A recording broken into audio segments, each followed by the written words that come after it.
I recognize the Honorable Member for number Nevis 10. 10, the Honorable Evening. Thank you very much, Madam Deputy Speaker. And with your leave, I rise to give my wholehearted support to the bill before this Honorable House, the Appropriation 2021 Bill 2020. And Madam Deputy Speaker, I do so very humble. Of course, today I am making my debut in a debate, in a budget debate in the National Assembly, something of which I am extremely proud. I've waited very long for this day to be here to debate in the National Assembly on behalf of all of us in the Federation of St. Kitts and Nevis. And Madam Deputy Speaker, as I rise to support the bill, I want at this time just to say once again to the people of constituency 10, Nevis 10, how pleased I am for the confidence that they have reposed in me to send me to the federal parliament. And I'm indeed delighted to be a part of the Team Unity administration as we continue to move the Federation of St. Kitts and Nevis forward. But, Madam Deputy Speaker, let me just put things into context as I make this presentation today. Because I am here in this Honorable House today as a proud Nevisian and as the proud representative of constituency 10. And of course I'm here today because of the historic elections that took place on the 5th of June 2020. And I believe, Madam Deputy Speaker, that a lot of persons, including our partners here in the Team Unity administration, didn't believe when we indicated from the onset, from the start of the campaign, that we'll be bringing 3 seats to St. Kitts. We were all confident, those of us from Nevis. Our supporters were confident. The 3 of us who were eventually elected were all confident. But there were a lot of doubt. A lot of doubt, Madam Deputy Speaker. But I think those doubts have been put to rest. They have been put to rest. And in that campaign, which of course was of a different type, bearing in mind we had the pandemic, of course we know a lot of the campaign was virtual. But the fact is we got the message out to the people of Nevis, and the people of St. Kitts, of course, as well. And I must say how pleased I am, Madam Deputy Speaker, because I am still a rookie in the political arena. I started my political career in 2017. And I was pleased when the people of my constituency told me, in no uncertain terms, we want you to go to the federal parliament. And so I was happy to join my colleagues from Nevis 9 and Nevis 11. And despite the doubts that were there, we knew what we were bringing to the table, Madam Deputy Speaker. And I'm proud to be alongside these 2 representatives from Nevis, to be a part of the Team Unity administration, because you heard from the representative of Nevis 9 yesterday, and he comes, Madam Deputy Speaker, with a track record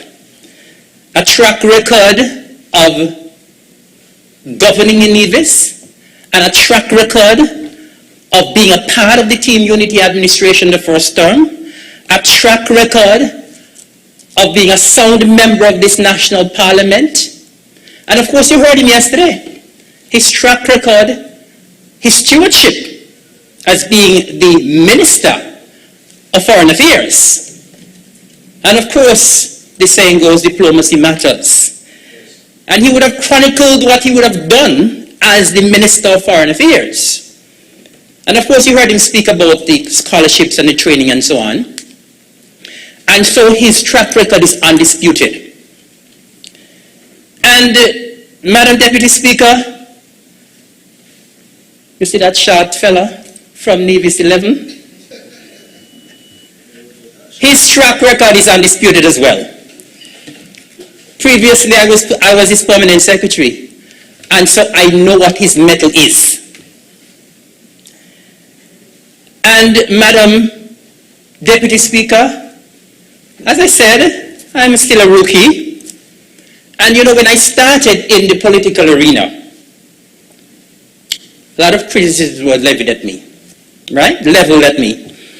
And Madam Deputy Speaker, one of the criticisms, because I didn't have anything else to say, one of the main criticisms they said was, well, he ain't have any education, he ain't have any degree. But,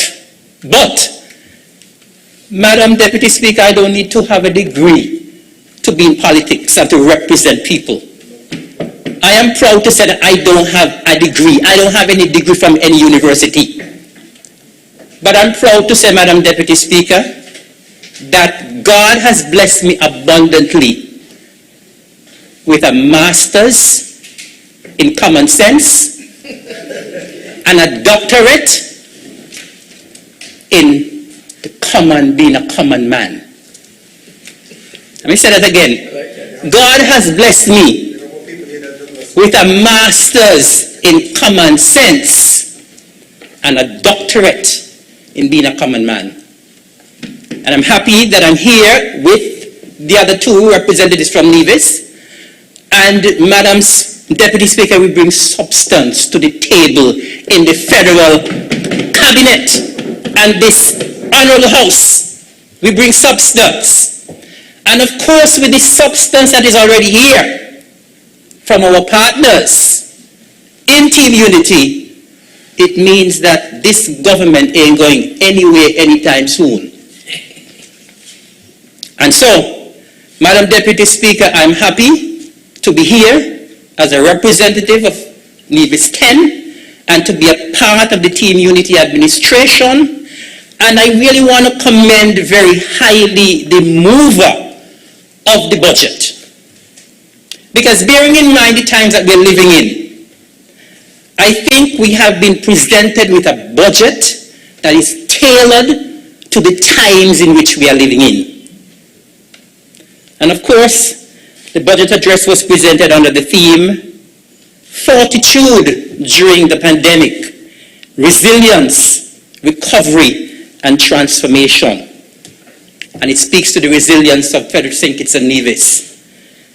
And we are on a path to recovery and transformation through the fortitude that we have residing in all of us as citizens and residents of this beautiful Federation of St. Kitts and Nevis. Madam Deputy Speaker, I want at this time as well to just pay homage to the person who predeceased me in this seat, Nevis 10, His Excellency Ambassador the Honorable Van Samry. I think he would have done a marvelous job. He himself has a track record as well. And he who preceded me, preceded me. And he has a track record, very cool, confident, charismatic leader. One of the best leaders Nevis has ever had. Maybe I should say the best. And I am happy that I'm able to walk in his shoes, and I'm now in the federal parliament. And so I want to give kudos to him for blazing the trail for me, so that I'm able here now to make this contribution to the federal budget debate. And as I said, Madam Deputy Speaker, I really want to commend the mover of the bill, because irrespective of what is happening with the pandemic, I think we have a budget that has been presented to this Honorable House that looks after the affairs of the people of St. Kitts and Nevis, and one that will take us over to 2021 with the resilience that we need to go forward. I also want to commend, because these are very difficult times, and I know that the folks at the Ministry of Finance, the FinSec and her deputy and the entire team, they would have had, I guess, some sleepless nights in putting this budget together. Because it's not very easy when There's hardly any revenue. Revenue is down, but at the same time, we have to keep the country afloat. Civil servants have to be paid, other bills have to be paid, and I think that the folks at the Ministry of Finance, they have delivered and delivered well over the past months, and I'm expecting them to deliver well in 2021. So all kudos to the FinSec and her team, and of course, as I said, the mover of the bill, for giving us such a budget in such a time like this. When we experience times like these, Madam Deputy Speaker, we have to be flexible and we have to move with the time. And the budget that has presented is showing just that. That we are cognizant of the times that we are in with this pandemic. Still a very fluid situation. We haven't an idea when it's going to be over. But I think the budget has given us some hope in terms of moving into the future where the pandemic is concerned. So I really want to commend the folks at Finance. And Madam Deputy Speaker, I think it's no secret. You know, everything you say nowadays, you have to talk about COVID. Because that's the time we are living in, unfortunately. And COVID has presented us with a situation that none of us would have thought about last year, the year before, or the year before. But COVID came. But you know the good thing about it? The people of St. Kitts and Nevis, the smallest nation in the hemisphere, they are a proud people. And even though the COVID came without a manual, I can say that we have done a marvelous job here in the Federation of St. Kitts and Nevis. That can't be questioned. Because it has decimated the entire world practically. Closed down cities all over the world.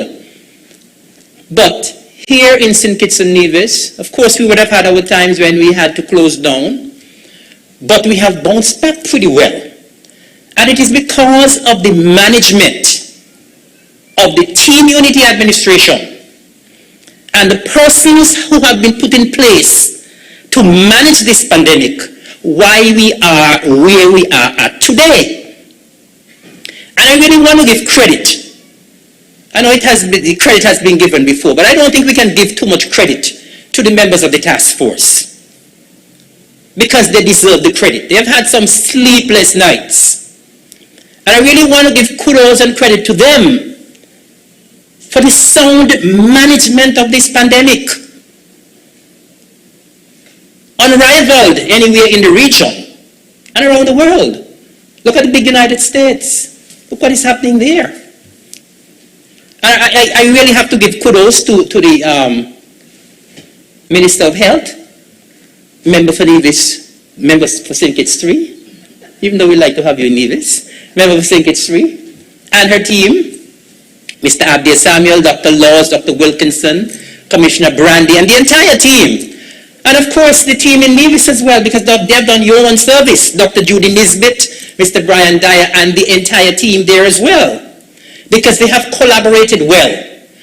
And they have ensured that the numbers in St. Kitts and Nevis remain down. They have ensured that St. Kitts and Nevis is the envy of many. They have ensured that many persons who want to travel now want to come to St. Kitts and Nevis. Little St. Kitts and Nevis. I am sure that Grenada and Antigua and Barbados and those places would like to have Abdias and Dr. Laws them there managing the affairs. I'm sure they would love to have them. But we want them here, so they're staying here. And so I really want to give credit to the management of this pandemic. And the credit goes on because we are managing the pandemic, and now we are presenting a budget that has been presented to go with the times of the pandemic. And of course, how we manage moving forward. Now, Madam Deputy Speaker, when I came to the Federal Parliament, or team unity administration. I was given the task of managing the Ministry of Environment and Cooperatives. And we heard a lot of talk in here about history being made and that sort of thing. Of course, 2020, very historic. The elections of June 5th, very historic. It was historic for me because it was my first time here in the Federal Parliament and the Federal Assembly. And I would also say it was historic for me as well in the fact that in this new dispensation, there has been a new ministry created, the Ministry of Environment and Cooperatives. And I think I have bragging rights because I'm the first minister for that full-fledged ministry. So I think I can have bragging rights for that as well, Madam Deputy Speaker. But you know, everything is about timing. And I believe the time was right for the establishment of this ministry. I think it was very timely. And I have to give kudos to the Prime Minister for the foresight and the vision of having environment and cooperatives as a standalone ministry. Because previously, environment was with tourism at one point in time, it was with sustainable, it was with agriculture, and I know cooperatives have been with agriculture all of the time. But the time is right now for them to stand alone. I think these are two areas that demand and deserve more recognition. And so they are now on their own. And as I said, everything is about timing. Because the environment, Madam Deputy Speaker, is something that demands our attention, especially now. Especially now, when around the world we are hearing so much about the environment. We are hearing so much about global warming, climate change, environmental degradation. So many things are happening to impact negatively on the environment. Here in our beautiful Federation of St. Kitts and Nevis, we brag sometimes about how many vehicles are imported into the country. But the downside to that is it will affect the environment negatively. So many buildings going up, sand mining taking place, indiscriminate dumping all over, littering all over. The environment demands our attention, and the time is right. And I believe that the Prime Minister saw the need to have environment on its own, to give it more leverage. And I'm happy that environment and cooperatives are now on their own, and I'm happy that I'm leading that ministry. As we talk about environment, talk about cooperatives as well. I believe that the cooperative sector in St. Kitts and Nevis is at a crossroads. And I believe that sector is poised to take off. Poised to take off. Because if you follow what I'm going to speak about cooperatives in a little while, you'll realize that a number of our cooperatives are servicing our farmers, our fishermen, our beekeepers, and we've heard a lot of talk about agriculture these days. And not only talk, because there's action as well. And our farmers and our fishermen, they are at a point where they could be creating history. Moving forward, they need to take advantage of now. They need to take advantage of what is happening now and grasp the opportunity to increase their production, to increase their catch in terms of the fishermen, and make sure that we here in the Federation of St. Kitts and Nevis have more local And it's not just about farming. You have to take it to another level. And we believe once you become a part of a cooperative, and with the push and the assistance that is being given by the Department of Cooperatives, I believe that our farmers and our fishers and our beekeepers have a bright future ahead of them. We must take advantage of what is happening now. The stimulus that is there, the added assistance that is being given. Take advantage. And we in the cooperative sector, we want to hold the hands of the farmers and the fishers and say, listen, we are here to help you. We are here to assist. We are here to help you with your business plans. We are here to make sure that you're taking your business to another level. Farming no more is not about just walking ground, as we used to say when we were growing up. It's a business. And we must take it as that. And the cooperative sector is there to lend that support. And so that is why I believe the establishment of this ministry is so very, very vital. Now, Madam Deputy Speaker, I am going to speak about the accomplishments so far that has been taken, that we have received, or we have gotten over the past year from both cooperatives and the environment. Now, I'm going to speak in the area, I'm going to start in the area of cooperatives. And I'm very pleased to say, Madam Deputy Speaker, that we have 13 cooperatives in St. Kitts. 13. I'm very proud of that. And let me just name them. The Gideon Force Agricultural Cooperative, the St. Kitts Farmers Cooperative, the Sandy Point Agricultural Cooperative, the St. Kitts Beekeepers Cooperative, the Foy's Agricultural Women Cooperative, the St. Kitts Agro Processors Cooperative, the Lyamiga Agricultural Cooperative, the St. Kitts Taxi Cooperative, the Capistea Fishermen's Marketing and Supply Cooperative, the Old Road Fishermen's Marketing and Supply Cooperative, the Sandy Point Fishermen's Marketing and Supply Cooperative, the Newtown Fishermen's Supply and Marketing Cooperative, and the St. Kitts Schools Apex Cooperative. I will give kudos and credit to the Department of Cooperatives for the fantastic work they've been doing with these cooperatives.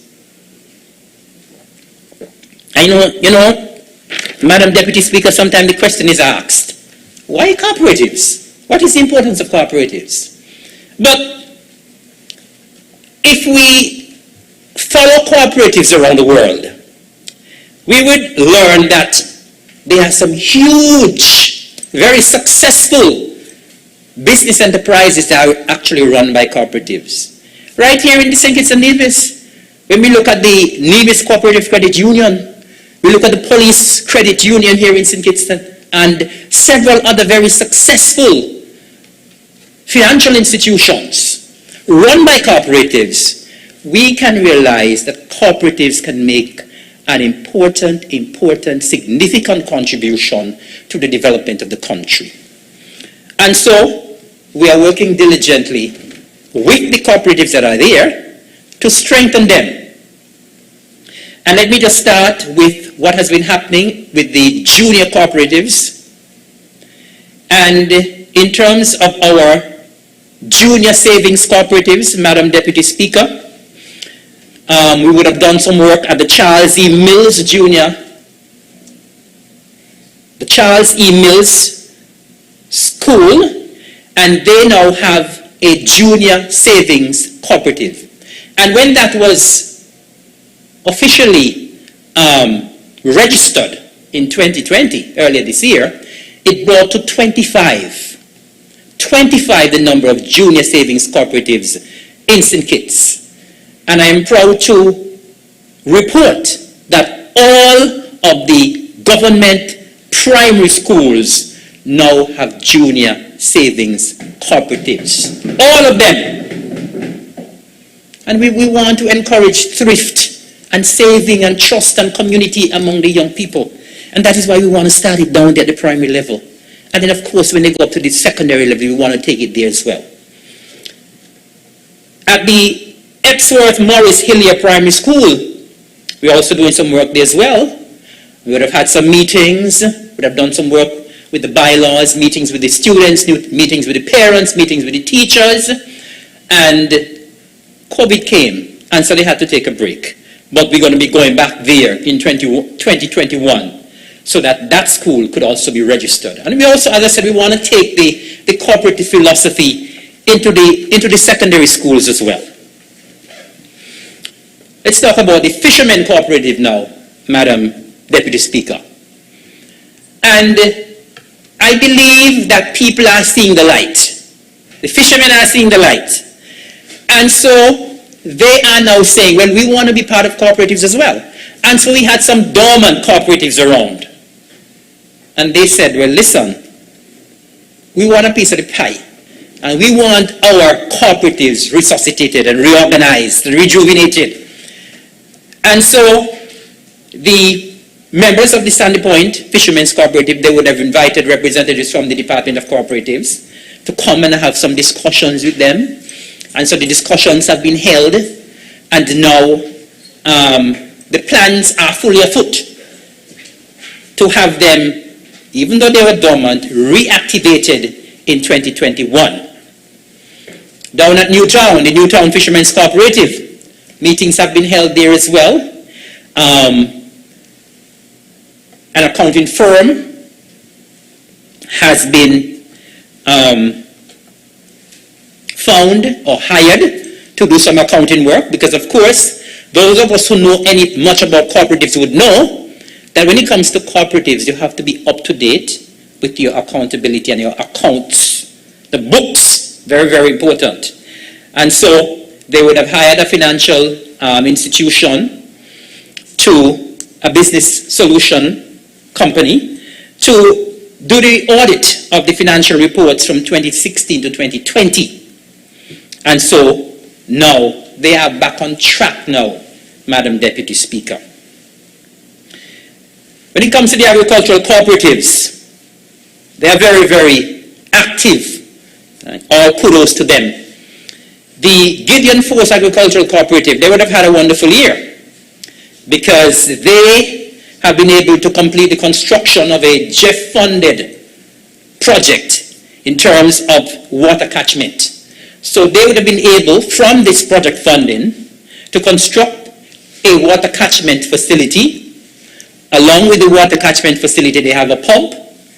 And good news is that the pump is being powered by solar energy. Pump is being powered by solar energy. And so they were able to do the catchment, have the pump, have the solar panels, do the piping so that the water can go to the farms, and the Gideon Force are well on the way.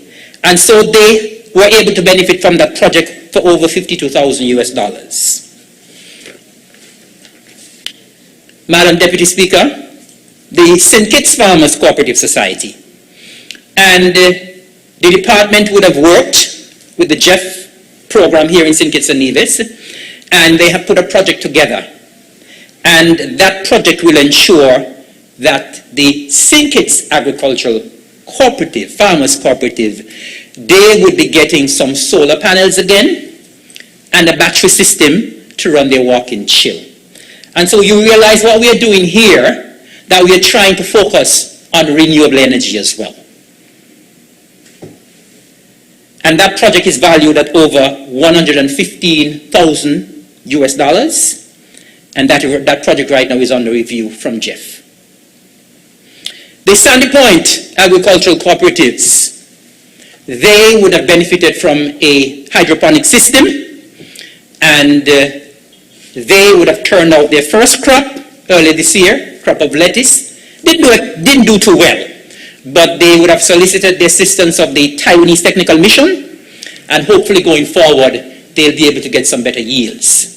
And of course, I want to give the Sandy Point Agricultural Cooperatives credit once again here, because they would have hosted their annual event the annual exhibition on sale that normally takes place for World Food Day. And so that would have taken place in October, which I was happy to attend. And so kudos to the Sandy Point Agricultural Cooperatives as well. Madam Deputy Speaker, you know, most of the time when we hear about cooperatives, we think about farmers and fishermen and beekeepers. But I'm proud to say as well that the taxi drivers on St. Kitts, some of the taxi drivers on St. Kitts, they have also come together to form a cooperative. And the Department of Cooperatives have been working with the taxi drivers as well to give them the necessary technical assistance. They would have gone there with the taxi drivers. They would have held several meetings, discussed the bylaws and the Cooperative Act with them. A steering committee has been established. Now they're all ready to go for their AGM. And I would have had discussions with members of the taxi cooperative as well. And they're all very energized and enthused to be part of the cooperative movement here on St. Kitts as well. Now, of course, we know that with the COVID pandemic, that the taxi drivers have been dealt a very, very severe blow. And so we are hopeful that next year, things could be a little better and the cooperatives could see a lot more returns. And so, we are happy that the taxi drivers, they are also part of the cooperative movement. Now, Madam Deputy Speaker, the Department of Cooperatives have also been working very closely, because it's one thing we do in this ministry, Environment and Cooperatives. We do a lot of partnerships. We thrive on partnerships. And so the Department of Cooperatives would have been working very diligently with the Inter-American Institute for Cooperation and Agriculture, IICA, and they are working towards getting some fund. I'm sure we hear a lot about the Green Climate Fund, and that fund comes under the auspices of the United Nations Framework Convention on Climate Change. And so IICA is working with the Department of Cooperatives as well as the farmers and fishers to make sure that we get some money from the Green Climate Fund as well. And so, IICA is putting together a project where we can get some additional funds to pump into the sector and here again, move the cooperatives forward. So IICA right now is strategizing. They're trying to put a project together for $3.5 million, huge project. And that will include, if we are successful, drilling of wells, construction of dams. Of course, we know that water has been an issue here in St. Kitts for some time. And so we want, going forward, that the farmers are able, with this enthusiasm and this push that they have, we want to ensure that they have water year-round. And so we are trying our utmost to get some funds from that Green Climate Fund so that farmers could benefit from more water. And of course, alongside that, this project, we will also try to use as much as possible renewable energy. And of course, it's from the Green Climate Fund, so you have to go with renewable energy. And we will also try as much as possible to get some funds for the beekeepers as well. Now, Madam Deputy Speaker, one of the highlights of the work of the Department of Cooperatives for 2020 was an activity that was called the Agro Strip.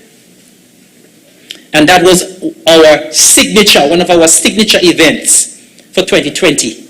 I'm sure persons who are listening, persons who are viewing, persons who are here would have heard about the Agro Strip that was held in November. And of course it was really something, an initiative to give the farmers and the fishermen and other persons in the cooperative sector that springboard to market their produce. And so we would have had several discussions with the members of different cooperatives, and we would have mounted this Agro Strip initiative right there on the Frigate Bay Road in November, we would have had 13 booths operationalized. We would have had 8 of our cooperatives taking part. We would have had the Department of Cooperatives taking part. The Ministry of Health took part to show the link between eating healthy and eating local. We had the craft house there. We had the taxi drivers there. And we had we had the credit unions as well. Because they were there not only to sell, but also to sell the idea of the cooperative movement. It was a hugely successful event. And it is something that I'm very proud of, because it was, I would say, my first major activity here since I became the minister of this ministry. And I'm very proud of the work that has been put in by the Department of Cooperatives and by my ministry to ensure that we had a successful event. And Madam Deputy Speaker, during that event as well, we had someone doing food preparation demonstration, because what we want to do, we just don't want to sell the raw products sometimes. We also want to show people what you can do to prepare those local products into value-added products and as well into more tasty dishes. And so we had live demonstration there as well. We had a cultural display, and we had something that I also really liked, an initiative where we had what we call a happy hour, where persons from the general public were able to benefit from special prices. You know, because we have always advocated that farmers and fishermen, when you get benefits, you should pass the benefit on to the members of the public. And so they were able to do that at the agro strip. And this is something that I think is very important to the industry, to the movement, and the cooperative ministry and the Department of Cooperatives. We're really looking forward to getting this agro strip institutionalized, because we believe it is very important for various reasons. The agro strip gave the persons who were part of the initiative,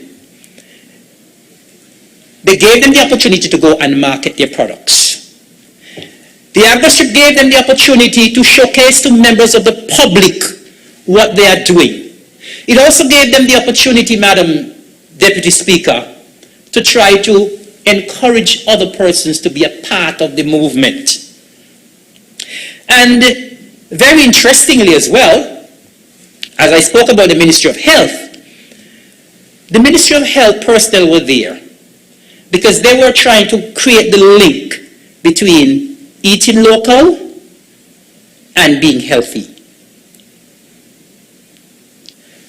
Because we believe that the key to health, the key to better health, is eating local. And I'm happy that the theme for our agro strip was locally grown, locally owned. Because that is how we have to push going forward. There's a lot of push for agriculture. And so we want to encourage our people, when our farmers and our fishers, when they produce the things locally, we need to consume them as well. We must consume them as well. And so there was that push. And so the agro strip is ensuring that we're demonstrating to members of the public that, listen, here we are, our local produce, second to none. And you know, every time I go to any function where our cooperatives are taking part, and I look at the quality of the produce, Madam Deputy Speaker, I marvel. I marvel. Because when you look at what we can do here in the Federation of St. Kitts and Nevis, the quality of the produce, the fruits, the vegetables, the agro-processed items, they're second to none. When we see the produce coming from overseas, they look, of course they look, in terms of their appearance, they look nice. But we have to look at what is going inside of them. And we have to look at what we are doing here in terms of how we are producing our crops. And when I look at the quality that is on display there, the quality that members of the public is getting, when I look at the quality of the value-added products, when I look at the quality of things like the Mother Becky juices, the Sugartown Organics agro-processed items, when you look at the labeling, they can rival anything that comes from overseas. And we need to get our local products in all of our supermarkets, on the supermarket shelves. We need to get them in the hotels. We need to get them in the hotels because the quality is there. And they don't only look good, they taste good too. So they look good, the labeling is good, and they taste good. And they're healthier. Yes. So you have the package there. And so there is no reason why our products can't compete with what is coming from overseas. And that is why we need as a government to throw our support behind these entrepreneurs. Because they're doing a marvelous job. And they can make money too. We can't let all our money go overseas to bring stuff from overseas, Madam Deputy Speaker. And so I want to say here and now that we as a government should throw our support behind these entrepreneurs, especially when they ban themselves as cooperatives. We must support the movement. Now, Madam Deputy Speaker, apart from the huge event that we had at the Agro Strip, we would have had a smaller Agro Strip earlier this year. Our cooperatives would have taken part in different activities, including World Food Day. And we also, during the course of this year, Madam Deputy Speaker, we have developed a new strategic 5-year plan for the department. And that 5-year plan will address things like governance issues for the cooperatives, building resilience, and of course it's going to contribute to the expansion of the sector. Now, Madam Deputy Speaker, in terms of our plans for 2021 from the cooperative sector, I spoke at length about Agro Strip. That of course has to continue, and we must build upon it. And I want to make a pitch here, because the cooperatives are doing what I would call a good job. And when they ask for assistance, we should try as much as possible to give them. The agro-processors cooperative, they are right now looking for a home. And so I'll be calling on my cabinet colleagues, in whatever way they can assist, that the agro-processors cooperative can have a home for 2021. The beekeepers who are being revived, they need a home as well. I think it was only yesterday, I had a discussion downstairs. And with the member for Nevis 8 and the AG, we were talking about local honey and how scarce local honey is. Local honey is scarce, right? But it's healthier than the honey that we get from overseas. He's reminding me that he has been promised 2 bottles from Nevis. He has been promised that we're going to get the bottles of honey from Nevis. But honey is scarce. And so we want to give our push to the persons who will produce honey, the beekeepers, in both St. Kitts and Nevis, because local honey is always in demand. There is never enough local honey on the market. And if we can give the push to the beekeepers cooperative, I can assure you that we'll have more local honey on the market. And so we want a home for the beekeepers cooperative.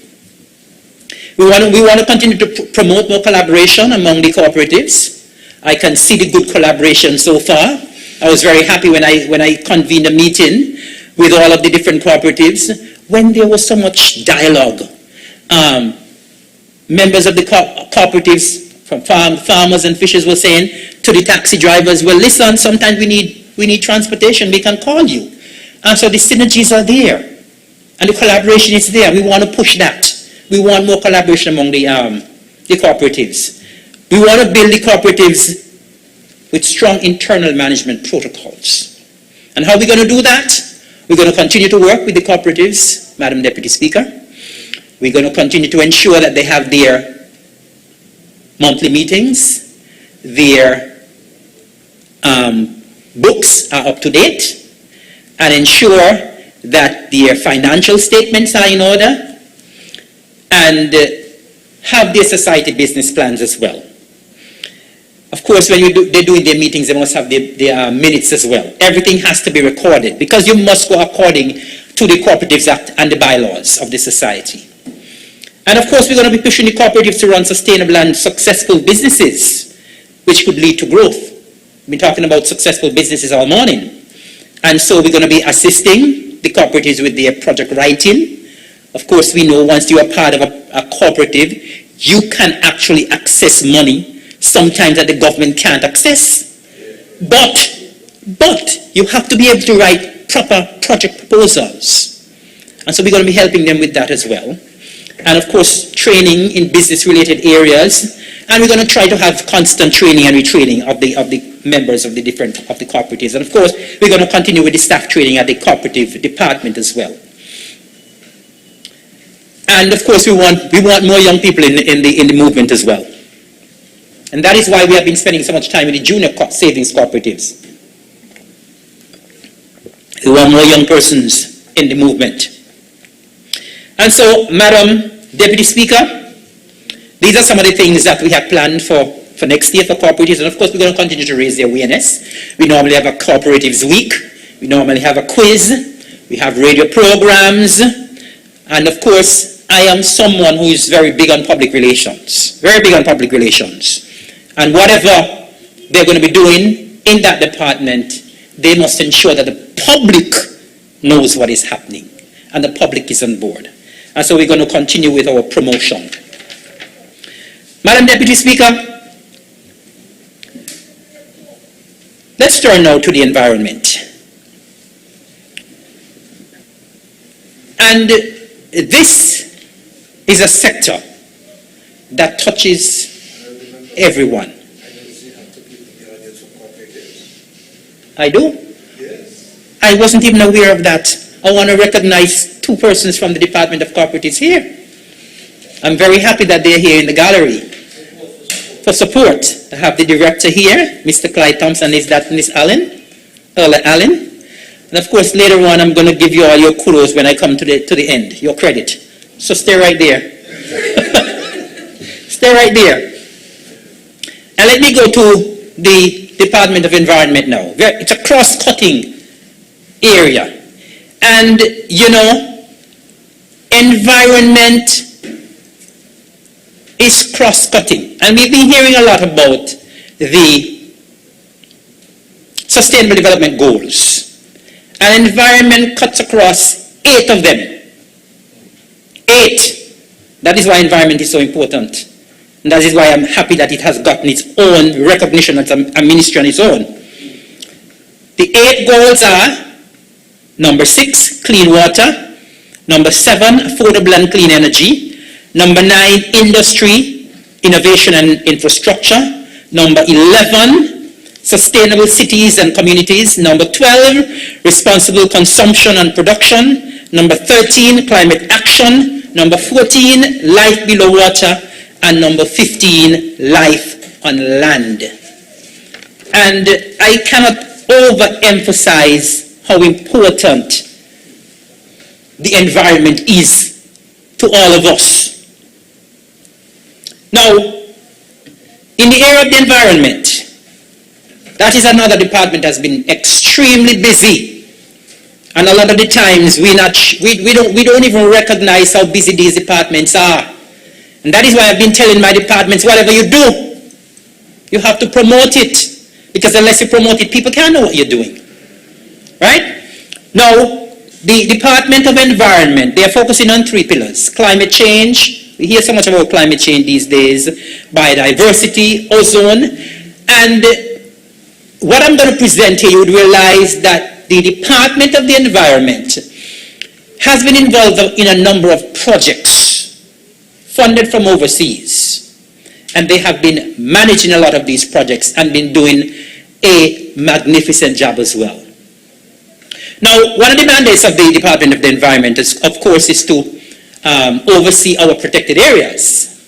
And two of those protected areas are the Central Forest Range, Central Forest Reserve, and the Royal Bastia Valley National Park.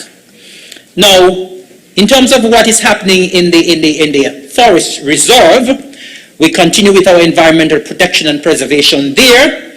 We have been enhancing the trails. We know that persons go to the mountain all the time, and of course they have to use the trails. And so we have been enhancing the trails.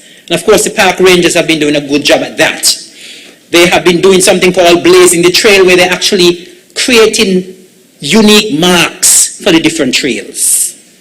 We have also done something as well in collaboration with the St. Kitts Nevis Defense Force, where we have constructed a medi-hut for the Crater Trail, because of course we know sometimes people go up to the mountain and they get lost. It happens in St. Kitts, it happens in Nevis. And so we want to ensure that if people go up there and get lost, and persons are going up to rescue, they have an area where it could be the point for the rescue. And so we'll have an area where people can actually sleep over if they go to do a rescue and the rescue is not complete. You'll have a charging station there, you'll have lights there. And so that, I think, is a major project that the department is undertaking in collaboration with the St. Kitts and Nevis Defense Force. Now, the Department of Environment, Madam Deputy Speaker, we are currently working on a project, just a couple dollars short of $1 million US. And that project is in collaboration with Jeff and IWECO.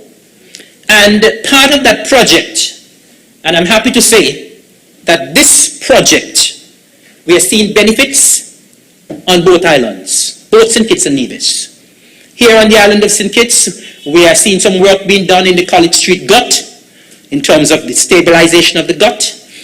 Those of you who go up to College Street would see some things we call gabion baskets that have been installed there. And that, of course, is to stabilize the gut, prevent more erosion. And so that work is being done in the College Street gut. It is ongoing. And so that work will continue going over into next year. Dr. Hallisey Haley is leading in terms of the consultancy on that. In this project as well, we will also be having the reforestation of the quarry at Hicks Estate in Nevis. We will also be having a project with the reforestation of the Coconut Walk Estate in New River, there in Nevis as well. And so we will also be having what is called a mineral sector study as a part of that project, looking at aggregate management, including gut and beach sand. Of course, we know, I'm going to speak about it a little later, we have the issue now of sand mining, and that is something we have to tackle head on as well, Madam Deputy Speaker. And so there's a study in terms of how we can identify other mining products so we can at least take a break from the sand mining. And we've also had the establishing of a coral nursery in the Southeast Peninsula. Madam Deputy Speaker, another project that the Ministry of Environment is working on is one called the Invasive Alien Species Project, valued at over $580,000 US, $585,000 US. And this project is jointly managed by the Department of the Environment and the Department of Agriculture. Of course, you see the collaboration again. And this project really was meant, well, it is an ongoing project, was meant really to do an analysis, a critical analysis of the alien invasive species that we have in St. Kitts and Nevis and the damage that they're doing to crops, to livestock, to the environment. And from that study, the species that has been identified that we'll be paying most attention to is the monkey. And I believe everybody knows how destructive these creatures are. And so that project, Madam Deputy Speaker, we'll be looking forward to having some control and hopefully some population control as well of the monkey. In terms of climate change, you would have heard from the member for Nevis 9 and the Nevis St. Kitts 5, I keep saying Nevis, St. Kitts 5, and the Deputy Prime Minister about the school bus project. Well, the school bus project is still very much on. In terms of getting an electrical school bus here in St. Kitts, and that project is valued at $564,000, and it is being executed by the Caribbean Community Climate Change Center in Belize. I know that a lot of talk has come about the school bus project, but there has been some delays, unfortunately. There was a change in administration in Italy, and because of that we've had some delays, and of course COVID came as well. But hopefully we should be having some movement on that project come January 2021. Madam Deputy Speaker, in the realm of environment, we will also hear things like the NDC, the National Determined Contribution. And I was very happy that I was able to be part of a forum, I think it was last week or the week before, with some CARICOM colleagues. A forum called the CARICOM Moment. Can't remember the name of it now. But it was talking about the CARICOM Moment of Ambition Summit. CARICOM Moment of Ambition Summit. And they were talking about the national determined contributions where countries have to report on what they're doing in terms of reducing greenhouse gas emissions, you know, and so we are part of a project, $24,000 project, in terms of assisting us in our national determined contributions and having less greenhouse gas emissions. So there were 3 small projects, one on organic mulching here in St. Kitts, one at the Cherry Garden Forage Farm in Nevis, in terms of fencing 2 acres of land, and one at the Cadesby Farm in Nevis that received a shade house. Now, Madam Deputy Speaker, one of the projects that I'm extremely proud of that we were able to complete this year as well is a USAID 5 Cs water project valued at $205,000. And that project, Madam Deputy Speaker, we were able to outfit some schools, 18 schools, 12 on St. Kitts and 6 on Nevis. We were able to refurbish some of the schools that had cisterns. We were able to refurbish them. And some of the schools that didn't have any water tanks, we were able to provide them with water tanks. Why? Because of course we know sometimes there are issues with water in our homes and at the schools as well. And we don't want any unnecessary or undue interruption of school when there's a lack of water. And so we want that the schools will have a consistent supply of water at all times when school is in session. And that is why this project was aimed to give some resilience and to ensure that they have a good, consistent supply of water at all times. And especially now, we are living in this COVID environment. Now more than ever, we need to ensure that the schools have water. And so I'm pleased to report that through this project, we were able to provide over 82,000 gallons of water to the schools. And let me just indicate for the record the schools that benefited from this project.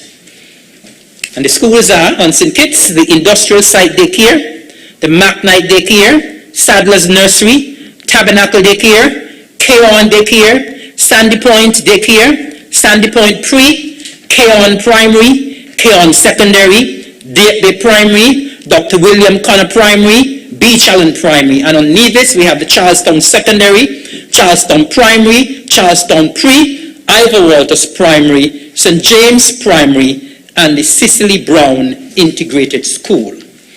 And so, very proud once again of the work of the Department of the Environment. And of course, we would have collaborated with Education and Public Works and other institutions to ensure that we bring that project to completion. And of course, the schools are very, very, very happy now that they have an additional source of water, and so their water can be very consistent.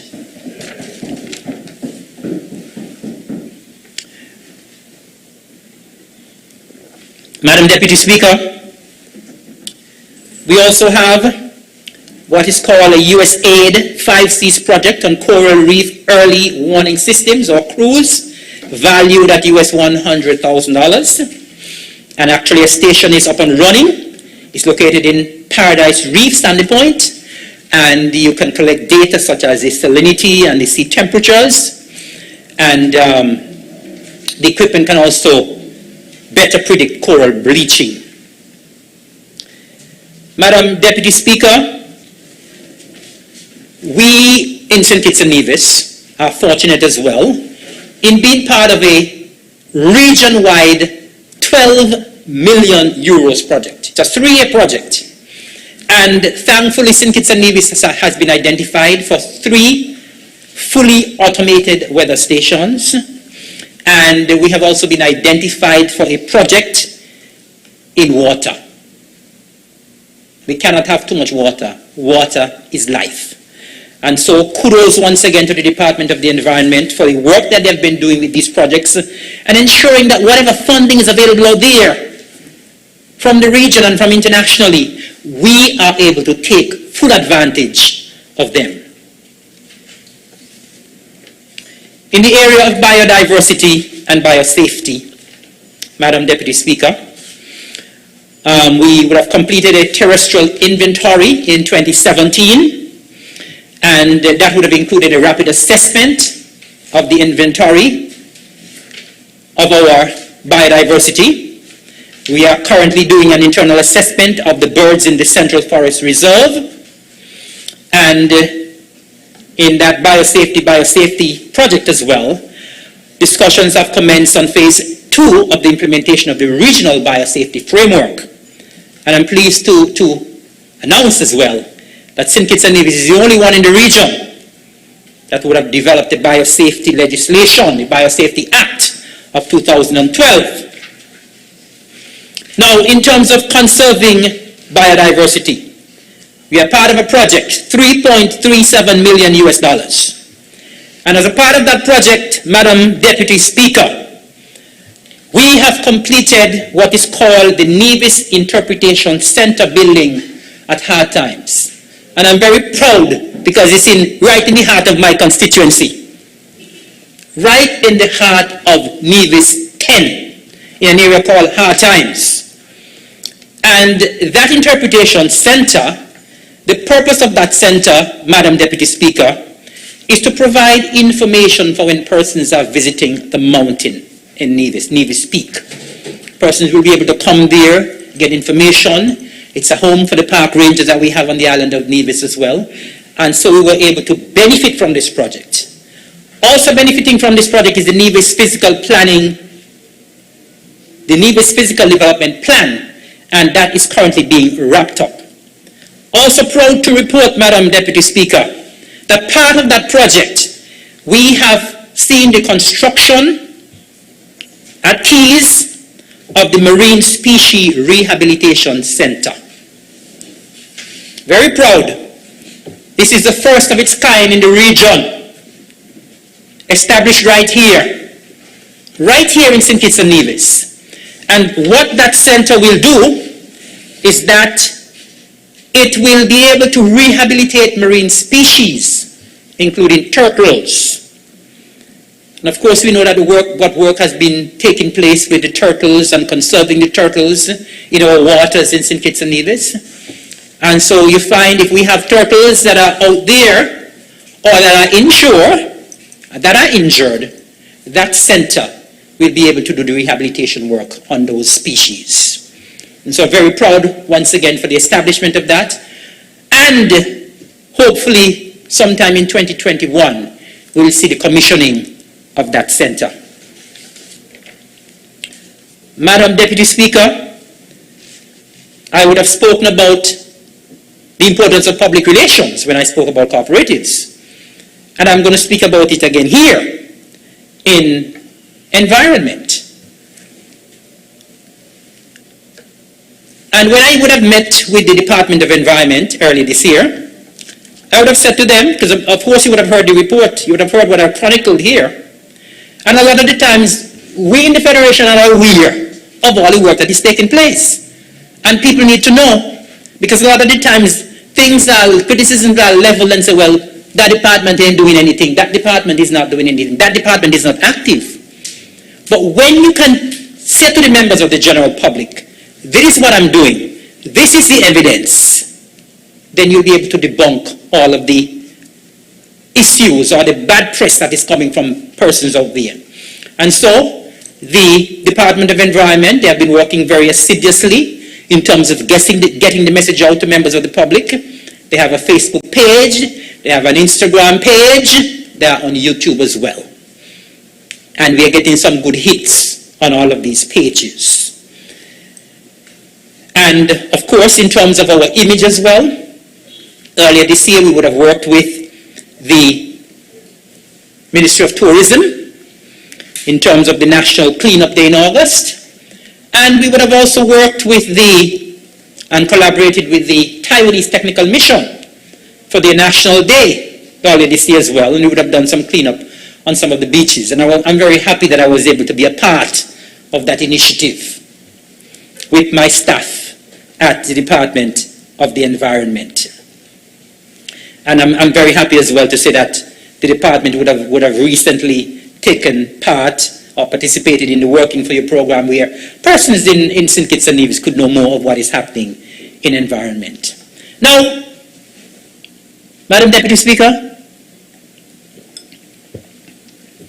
in terms of our plans for the environment, and in keeping with our motto, conserve, preserve, and protect, we will continue with our consultation, because we are a ministry that thrives on consultations.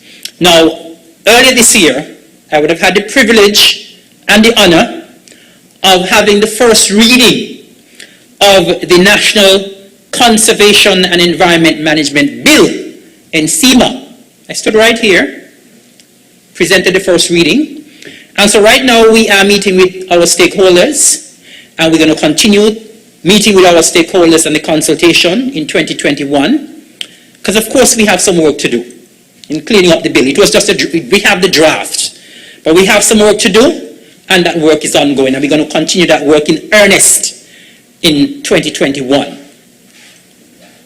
And of course that bill will replace the NCEPA bill, which is the National Conservation and Environment Protection Act, and that bill is 33 years old. So I'm happy that we would have seen the need to have an upgrade in terms of strengthening our legal framework for the environment, and we will be passing this bill in this Honorable House in 2021. Now, very importantly, Madam Deputy Speaker, in 2021, we will be doing a lot of work in terms of the banning of single-use plastics. I would have spoken about this on forum before, and this is going to be one of our huge projects for 2021. Because, Madam Deputy Speaker, plastic is a major concern here in St. Kitts and Nevis and around the world. It's a major concern globally. And the huge amount of plastics that we're using here in St. Kitts and Nevis and around the world, you know, they're creating so much pressure on the landfills. They're ending up in our oceans. And they're causing problems for marine life. Marine life that we will in turn consume.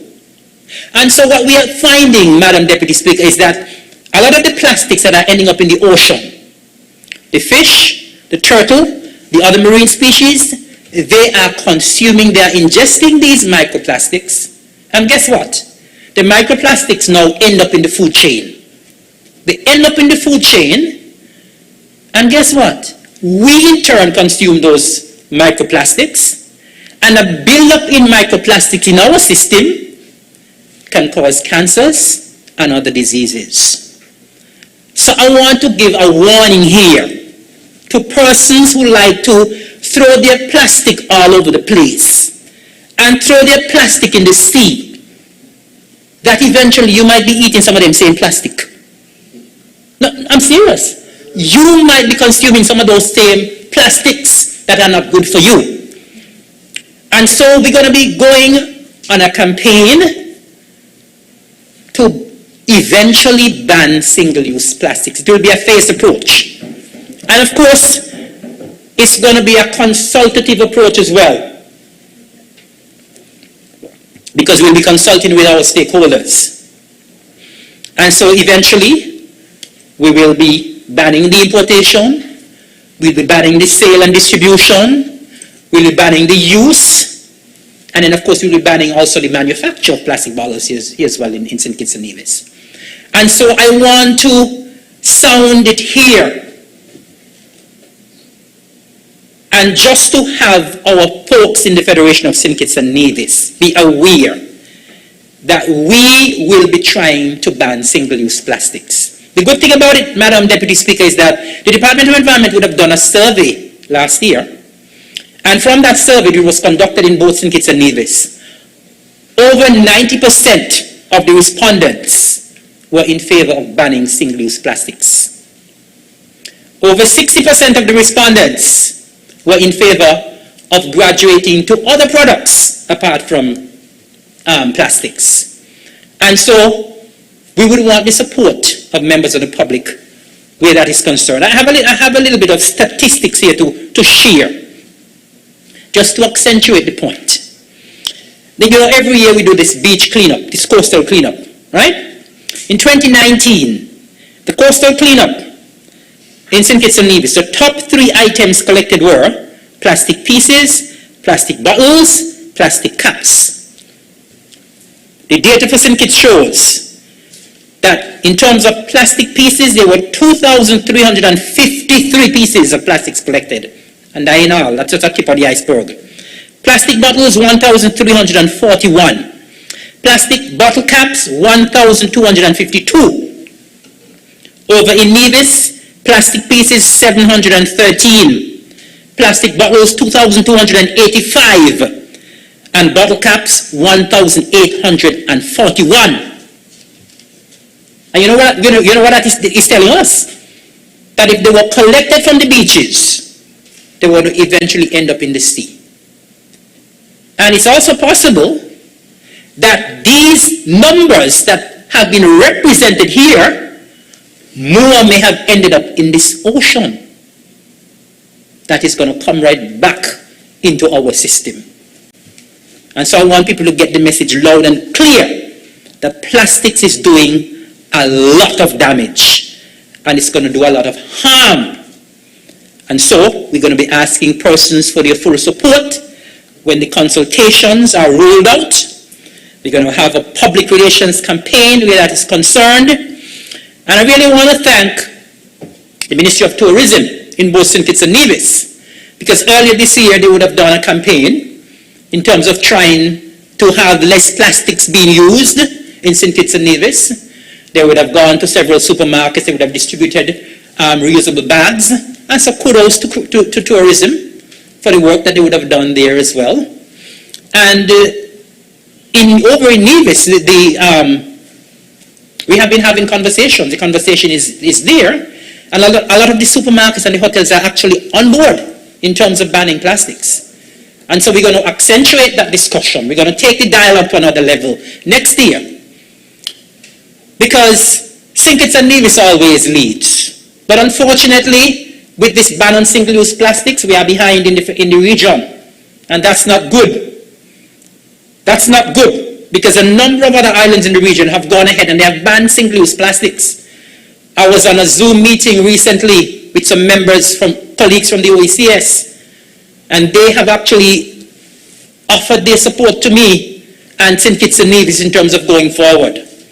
I could recall the minister from Antigua for Environment saying, any assistance we can give, we'll give. St. Lucia, they were saying, any assistance we can give, we'll give.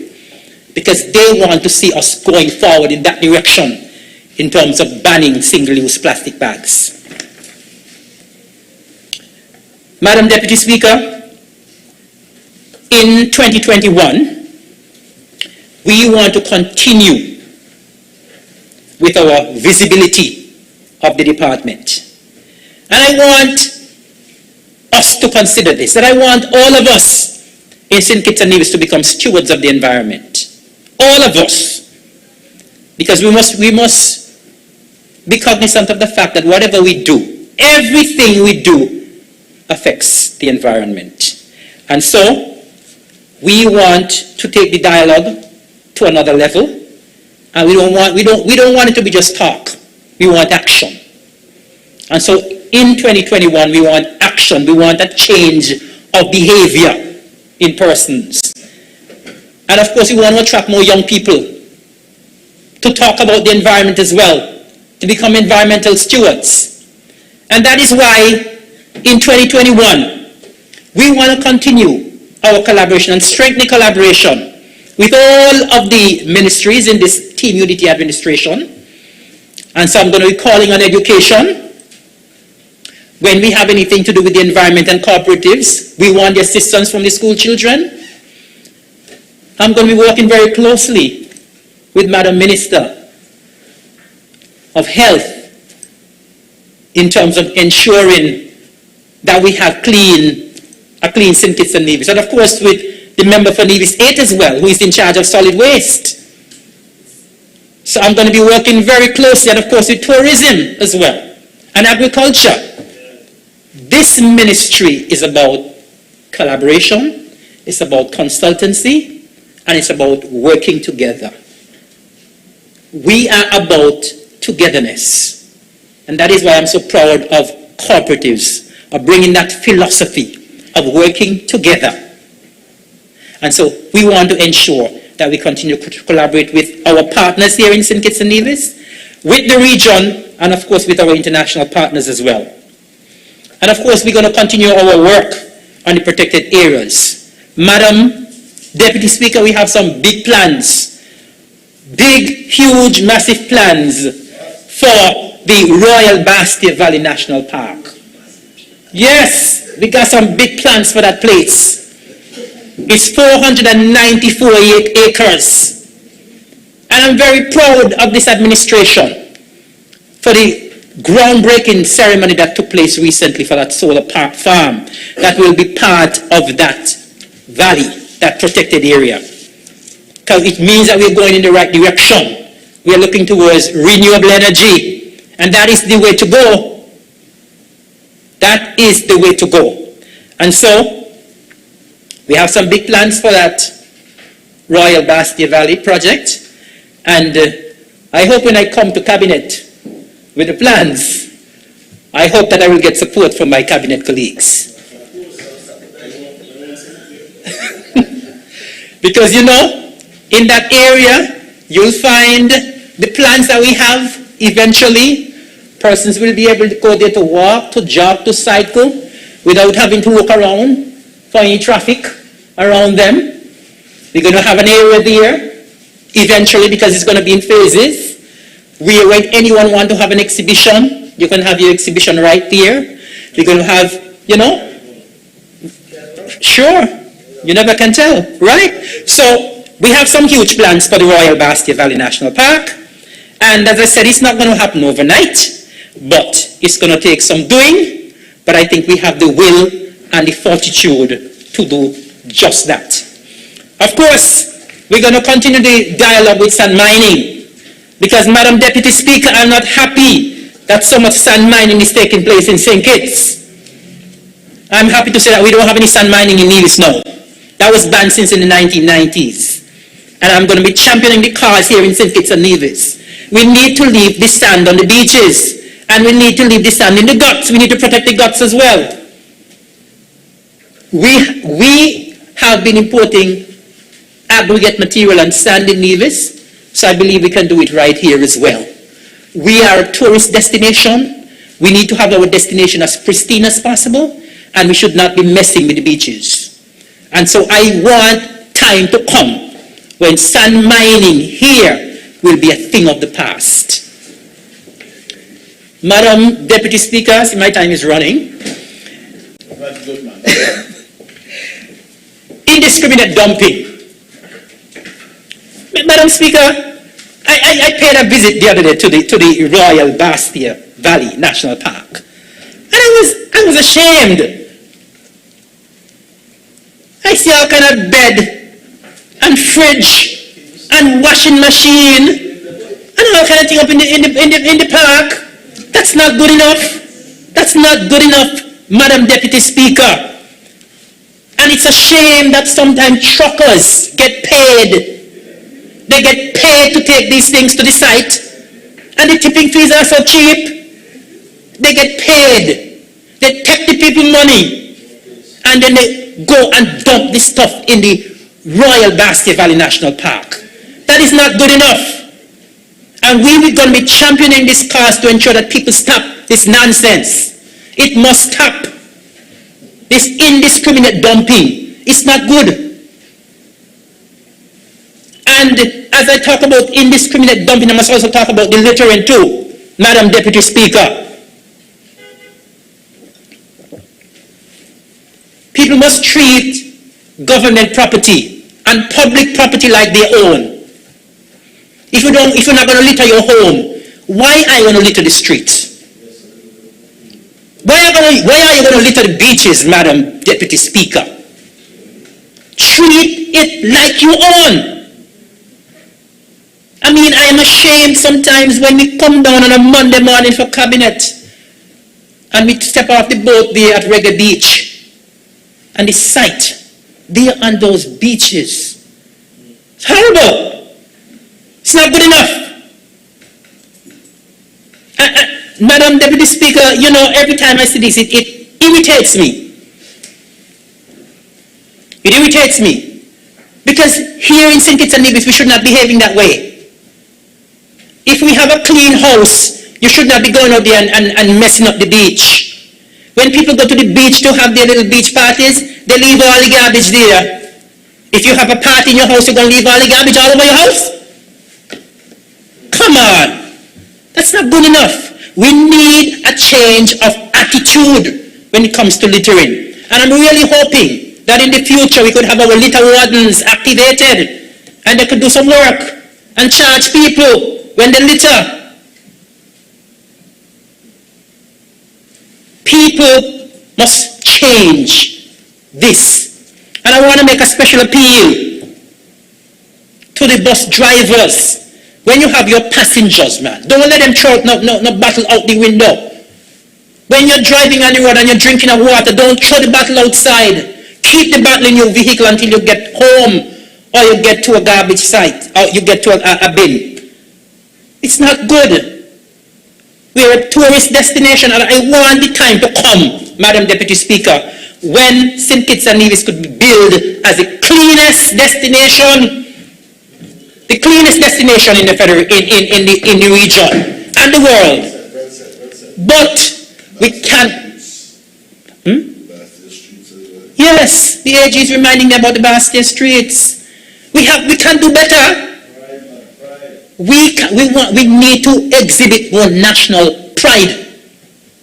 You know, sometimes I go to certain functions, and at those functions you have bins all over the place. And people are standing up 2 feet from a bin and they still throw their garbage on the ground. Come on, residents and nationals of St. Kitts and Nevis, we can do better than that. And let us all pledge from today that we're going to do better.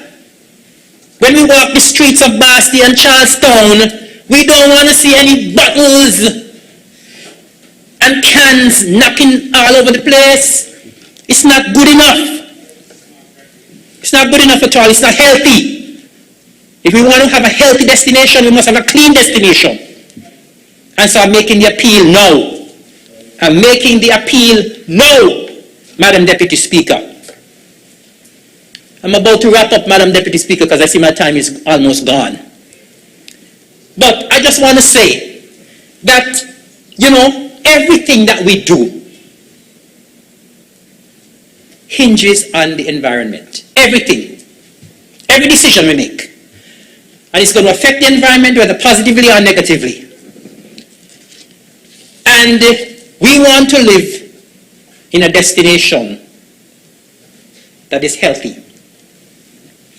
And so, this ministry, we want in 2021 to continue to bring to bear all of the issues, the challenges facing us in terms of the environment in St. Kitts and Nevis.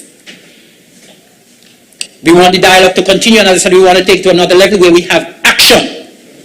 We want people to change their behavior. And I want to say that whatever we do, we've said a lot about a stronger, safer future. But I want not only a stronger, safer future, we want a stronger, safer, sustainable future. And so I'm going to add to what the member for Nevis 11 said. We're going to keep the momentum to have a stronger, safer, sustainable future. You like that? Yeah. I like it too, that's why I said it. Okay? And so, Madam Deputy Speaker, as I'm about to wrap up, I really want to say how pleased I am to be here today to debate, and how pleased I have been for the past months to work with the staff at the departments of Cooperatives and Environment. They have made me feel very comfortable. I have some very good staff, and I really want to commend all of the staff at both departments, and I want to particularly commend the director, Mr. Thompson of Cooperatives, and Ms. Earl Allen, who are here. And I also really want to say special thanks to Ms. Kizzy and Warner as well. Because, I've attended practically all of the events hosted by Cooperatives, and she's the one who has been pushing me to say, you need to go, you need to give the assistance, you need to go and show your support. And so I really want to thank her as well.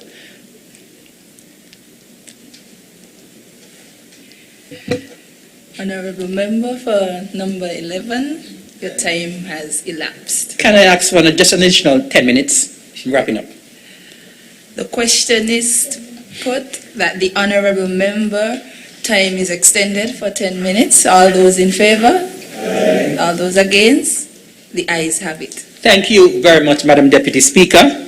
And in the area of the Department of Environment, I want to also give special thanks to the Director, Ms. June Hughes. And Ms. Hughes, I am sorry that you're off your feet for the Christmas season. I wish you a speedy recovery. You have been very efficient in that department, and I hope that you recover soon, and I wish you a wonderful season nonetheless, and thanks for all of your help.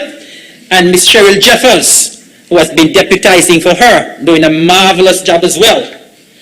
And of course, I also want to especially thank my staff at the ministry, P.S. Sharon Rattan, Mrs. Taylor and Mrs. Freeman, and I think they have welcomed me very well. I think I've worked very well with the staff at both departments. I have met with the staff at both departments, and they seem very committed. And this ministry, we're going to work diligently in 2021. We're going to infuse some energy and enthusiasm in the ministry. And they have given me the commitment that they're going to work with me. Because, Madam Deputy Speaker, I didn't come to St. Kitts for me good looks, I come to work.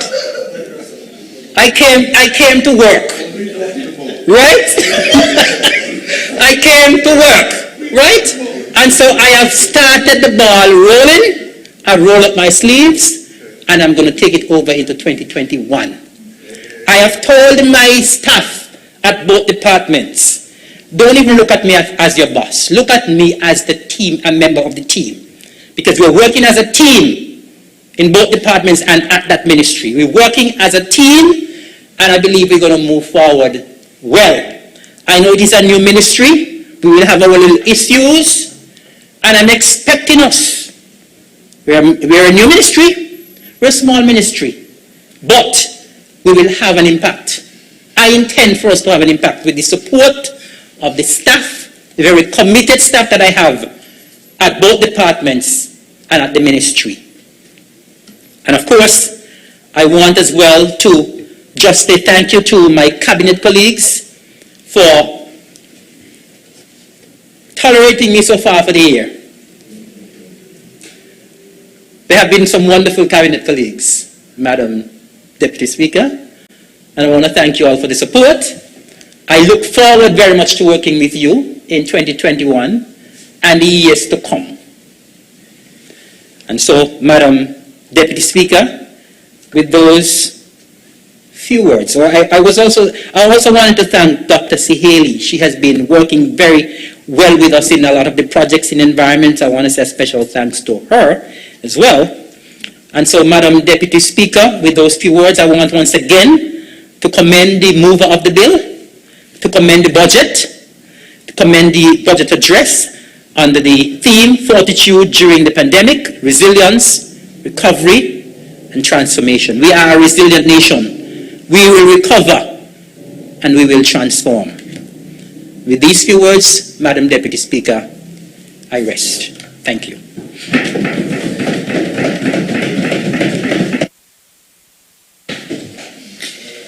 Thank you, Honourable Member, for number 11. I now recognize the Honourable Member for number 2, Minister of Education.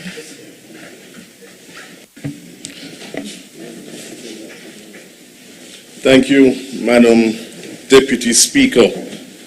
Good morning, it's still morning. Good morning to all.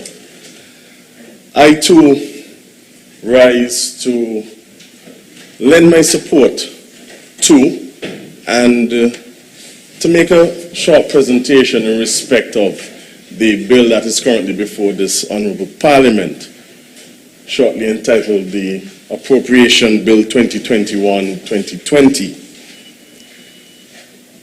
Madam Deputy Speaker, it is really a privilege for me to be able to be here today to participate in what is a very important exercise for the functioning of our government and our country in general.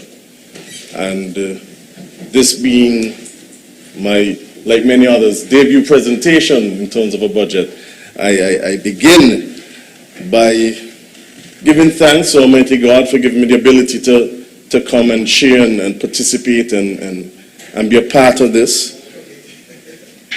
But also, I must say thank you to the good people of Central Bastia, constituency number 2, for reposing that confidence in me to represent them here in this Parliament and to give me the opportunity to play what I hope will be a very beneficial role in the development of our country.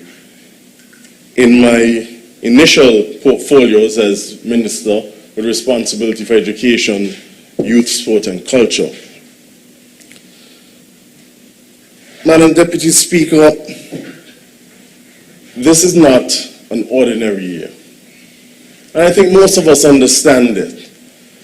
But at the same time, I think too many of us don't appreciate that.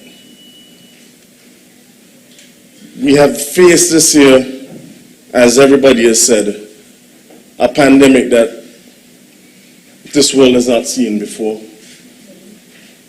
Circumstances and economic fallouts that we've never seen nor could we have anticipated when my colleagues would have presented the budget for 2020 around this time a year ago.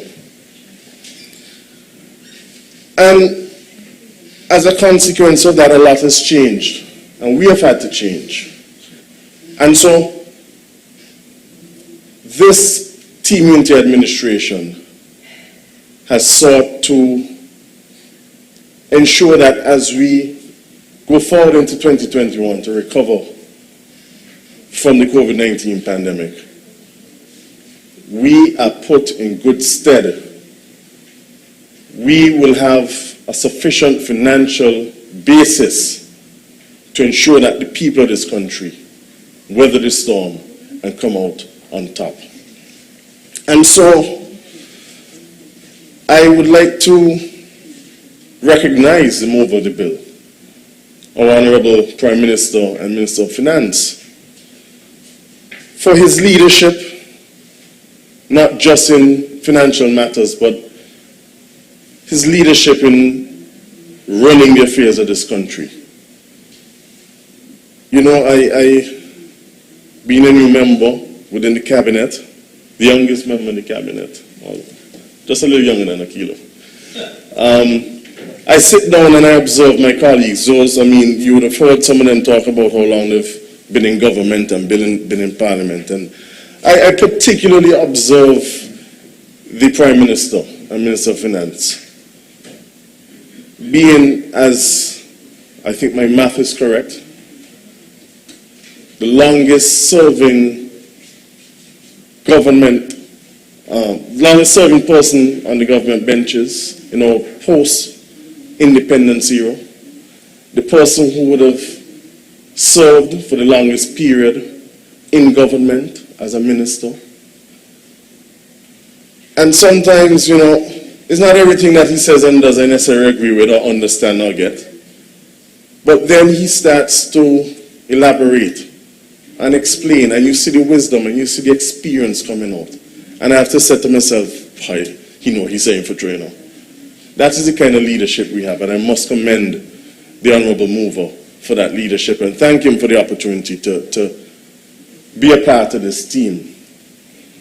I must also at this point acknowledge and recognize my immediate predecessor in terms of my ministerial portfolios, and that is the Deputy Prime Minister, the Honourable Sean Richards, and in other forums, my political leader within the People's Action Movement, for the foundation that he has laid over the past 5 years for me to build upon within my ministerial portfolios.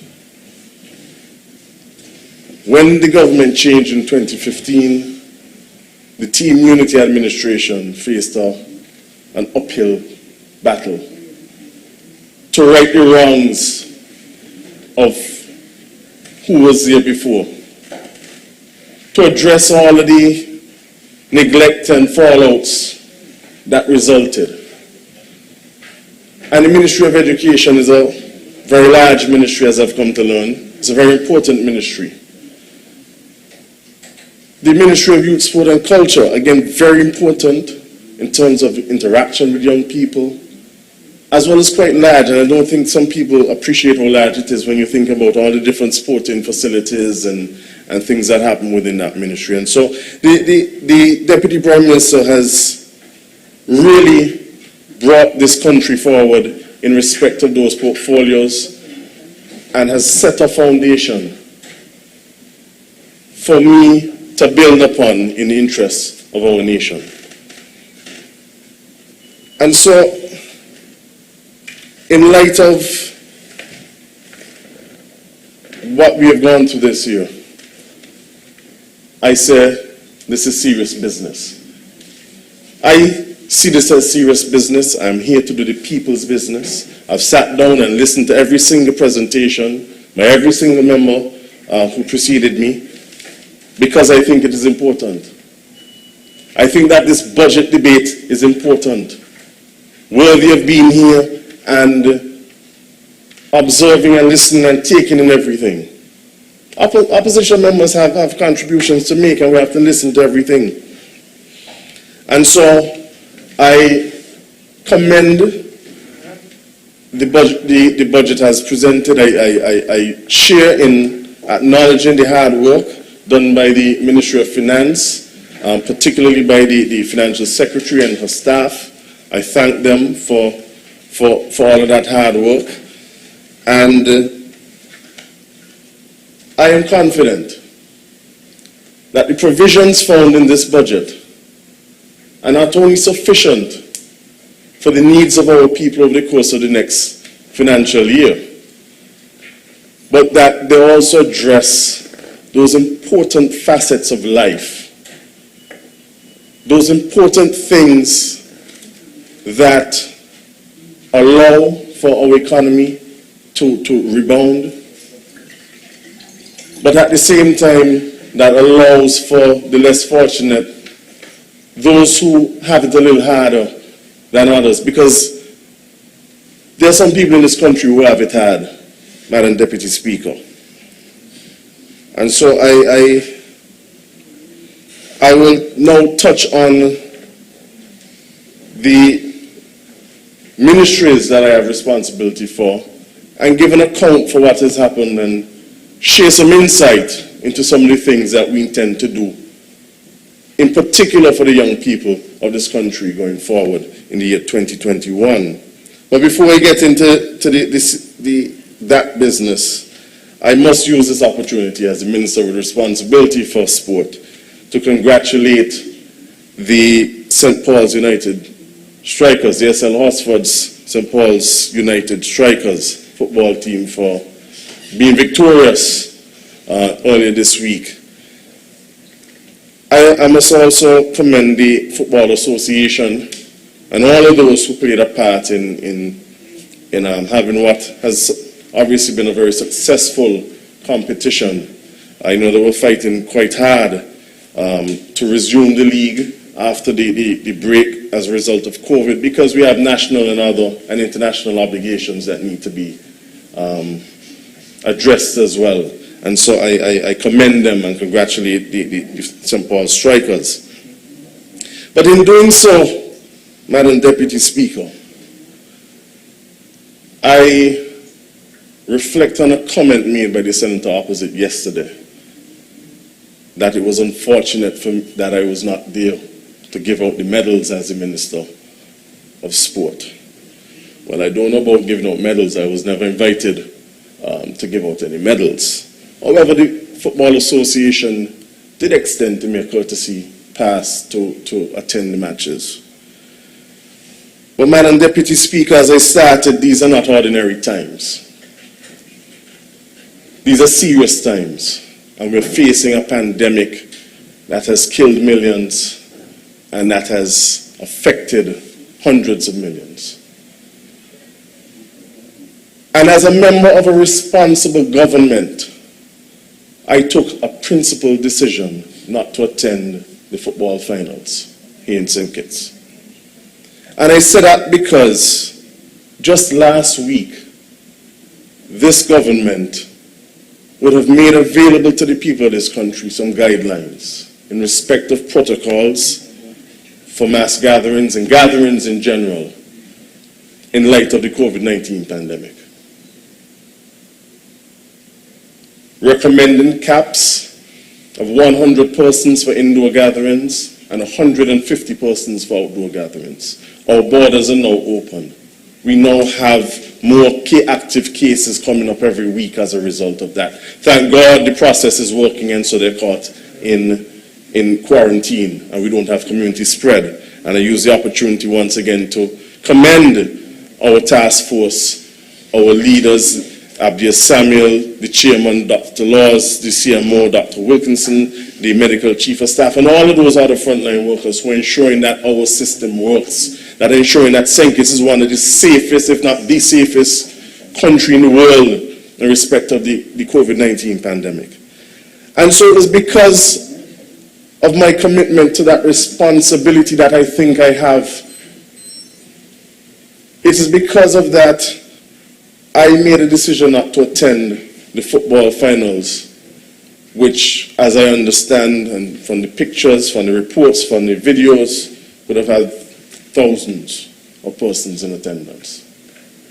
They chose to take that risk, but I believe we have an obligation to set examples, and that is what the people of Central Bastille sent me here to do, to be an example and to be responsible to the people of this country.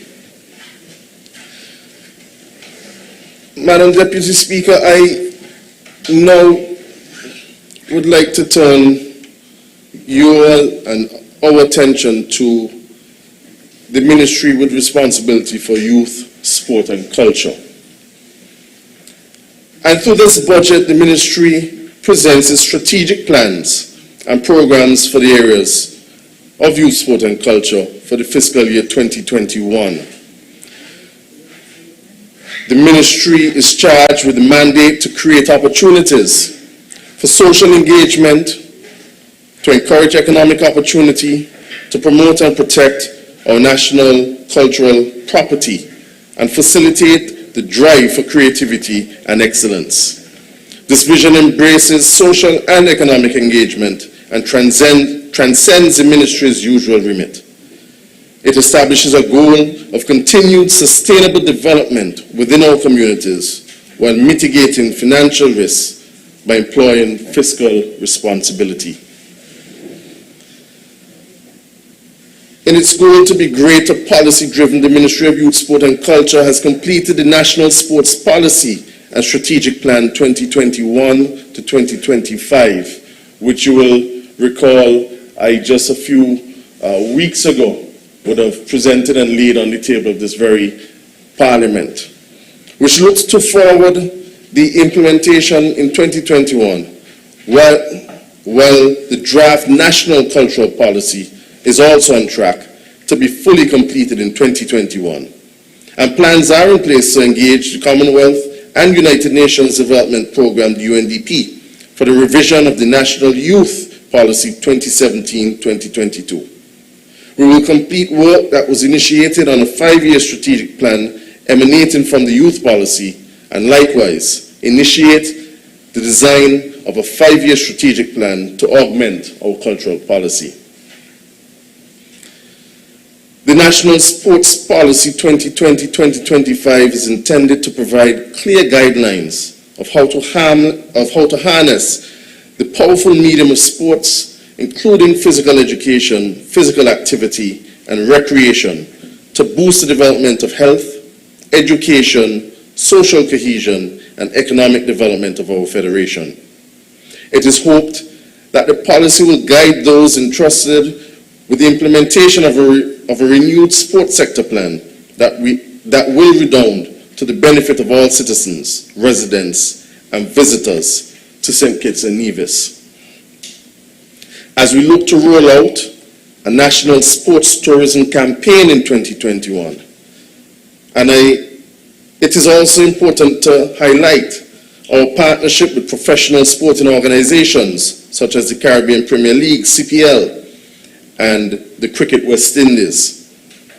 Although no CPL matches were hosted at the Warner Park Cricket Stadium for 2020 due to the COVID-19 pandemic, we know that this public-private partnership will continue, and we hope it will continue in 2021 to generate significant benefits for the Federation of St. Kitts and Nevis.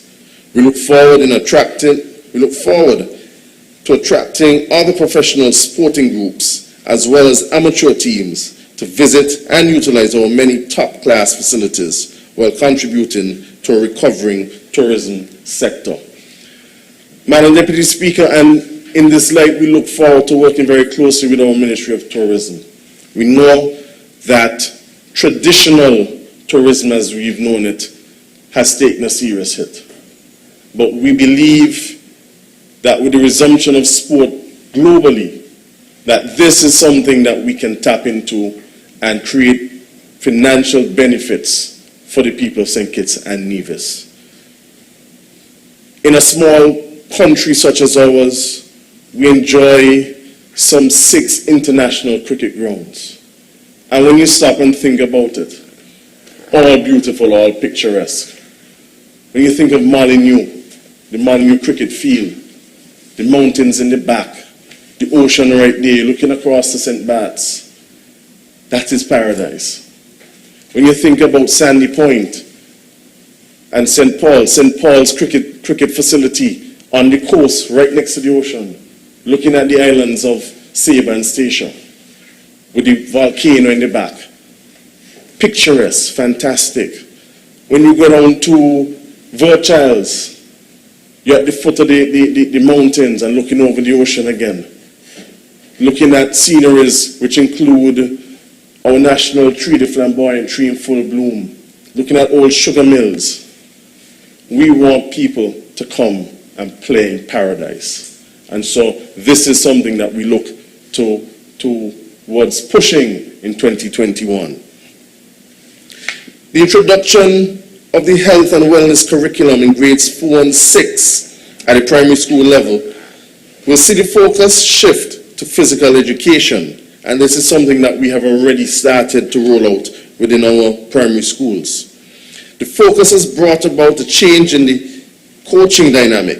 This shift in focus has allowed for a closer relationship with the Ministry of Education to ensure a more structured and effective physical education program at the primary level. As we continue our curriculum development within the Ministry of Education, we've added health and wellness as the newest pillar within our educational sector. And so it is the responsibility of the coaches at the Department of Sport to administer this program within the schools. This is no longer just PE where you just go out and you kick a ball for a little bit and you run around. This is proper coaching and teaching of fundamentals to the students within the respect of health and wellness.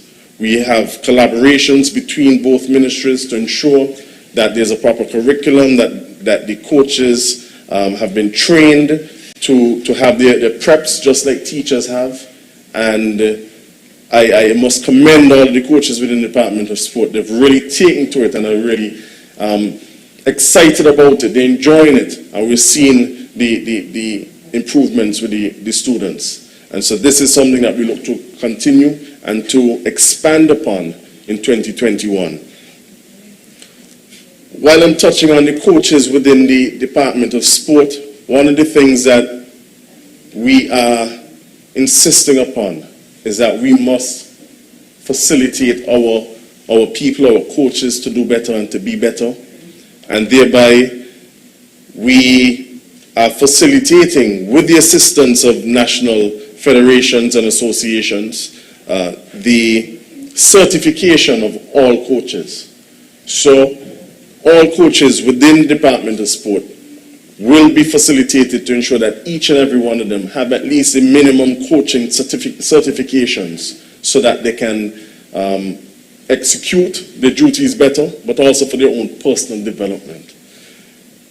Some have been certified in multiple sports, and we love that and we encourage that, but this is something that we shall continue to roll out in 2021. In respect of the works that have been done within the Department of Sport over the course of 2020 and going into 2021, I would like to give an update on that. And you know, Madam Deputy Speaker, leading up to the June 5th elections, my predecessor and former member for number 2 was asked in a media interview, what would you say was your greatest achievement over the course of the last 5 years as a representative for constituency number 2? To which she responded, well, there was a light, it was flickering down the garden, so I changed the bulb. That was the level of representation that Central Bastia had over the past 10 years. Well, Madam Deputy Speaker, I'm happy to report to this Parliament that just this week, work would have started on the complete renovation of the pavilion down at the Gardens playing field, where they'll get a brand new roof, brand new lighting, and a brand new paint job. In my first 6 months, I would have done more than she did in 5 years, in her last 5-year term. That is real representation, Madam Deputy Speaker. Some say that the pastor personally picked me first. But this is more than that. This is to show the residents of constituency number 2 that this is their time now. To ensure that all of our citizens across the length and breadth of St. Kitts and Nevis enjoy the benefits. That is what this team unity brings. And so Central Bastia, they're getting their time now. But they're not the only ones. And so I turn to the Trinity Boyd's Playfield, where over the course of 2020, some $56,000 have been expended to ensure that that facility is built out as was planned, as has been promised for many, many years, but has only been actualized under this Team Unity administration. We look to the Conry playing field, and I know the member for number 8 has been on me about this. And like I said, this is not an ordinary year. And while we had great plans for the Conry playing field, those plans had been interrupted as a result of COVID and the effects of COVID. And while the intention is for this administration to build a brand new pavilion at the Conry playing field, the reality of the situation is we just cannot do it at this point in time. But it does not mean that the people of Conry are going to lose out. We've expended some $71,500 to date, and for 2021, they will receive some bleachers and changing rooms so that they have some facility. We can't give you everything right now, but you will get something. The St. Mary's Pavilion in Cairn, $122,000, almost $123,000. The Ministry of Youth, Sport and Culture has spent and completed the construction of a brand new bleachers at this facility. Upgrades to the Sandy Point Recreation Grounds. We've completed the construction of the pavilion with changing rooms and seating at the hardcourt area. The lighting has been upgraded to include the installation of 6 new poles with an additional 2 to be installed shortly, to the tune of $117,000. The Tabernacle playing field, to date we've had expenditure of some $1.24 million. This is a project which you will see has an additional $1.2 million budgeted for 2021 for the people of Tabernacle to get a brand new playing facility. I've been there, it is coming along well, it is looking good. I hope to challenge the member for number 7 to a little football or cricket match when it is completed.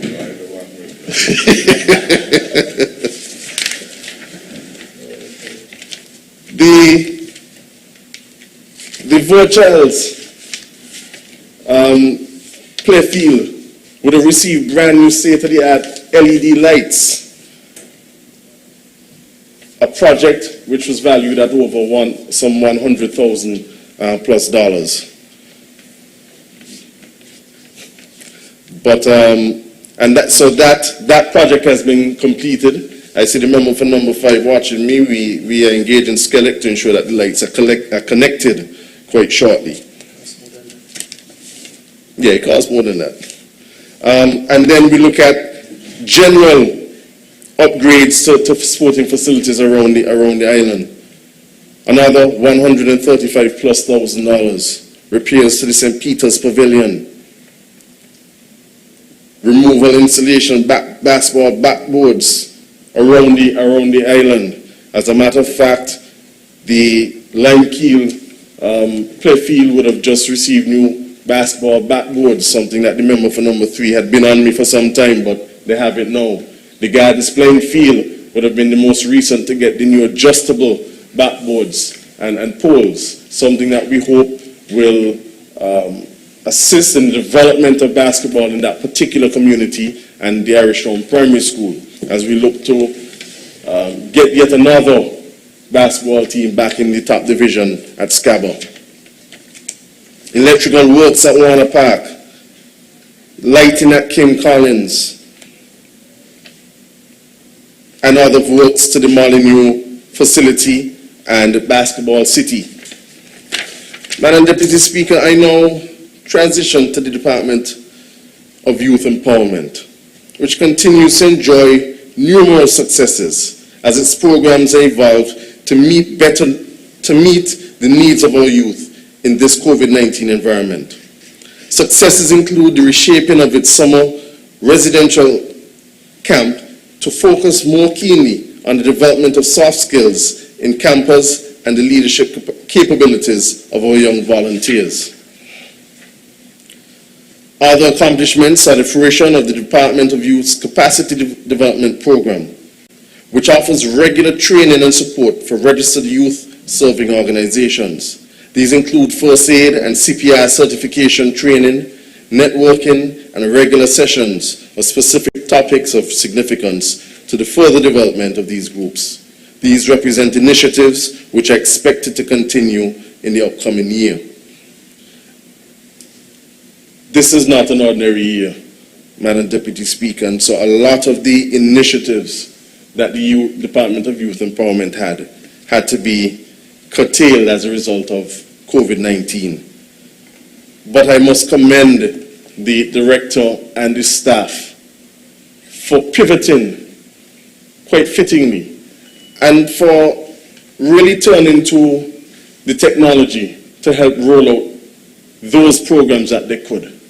And so I must also use this opportunity to recognize PAHO, who would have provided assistance to them through some, I don't have the exact figure, but to thousands of dollars of multimedia equipment that they've been utilizing to carry out a lot of the functions. A lot of the plans that we would have had for Youth Month, which was November, could not, the traditional programs could not have been done.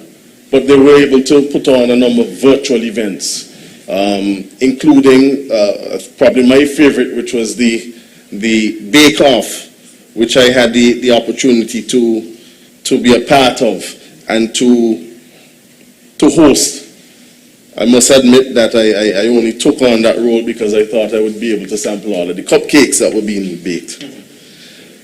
But the work continues, and you continue to see the successes through the 25 Most Remarkable Teens, a project that had been started some 10 years ago, and that is continued under this Team Unity administration, where we recognize not just 25, but we recognize a number of teenagers in our country who have been doing good things.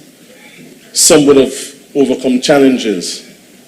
Some would have done extraordinary things, but they represent just a fraction of some of the good things that still exist in our society. And we feel it necessary to continue to acknowledge those young people and those good things. Over 1,700 hours of volunteer service executed to the Volunteer Corps program.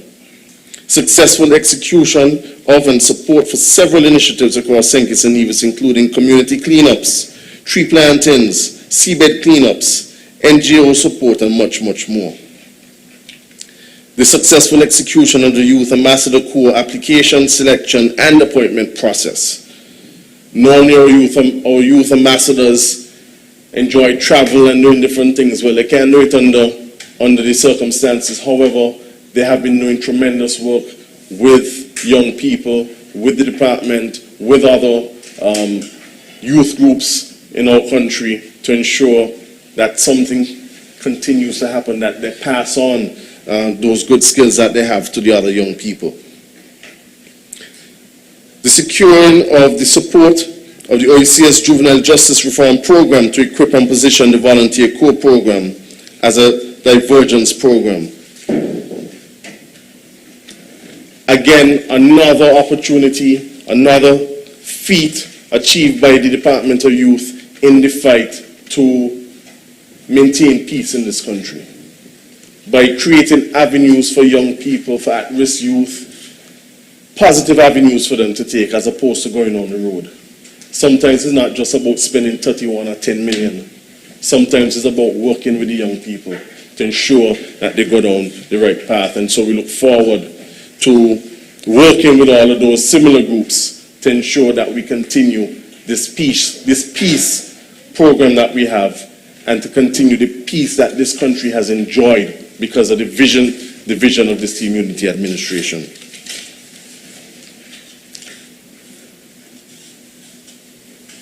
Madam Deputy Speaker, in an ever-changing society, globally and locally, as a federation, we're often challenged by the seeming dichotomy of leveraging of innovation and advancing technologies and the preservation of our cultural heritage. While fully embracing national culture and heritage, we're fully embracing technological advancements, the Department of Culture has sought to ensure that national culture and heritage are preserved and positioned as pillars of identity and pride, while infusing and driving new creative and culinary-driven societies. The department continues in the promotion of our culture to the hosting of the weekly radio program, for example, Cultural Steel, weekly fife-playing classes, and the facilitation of folklore redevelopment. The Cowboys and Indians were revived and reintroduced during the limited Culturama activities last year and have been continued over the course of this year.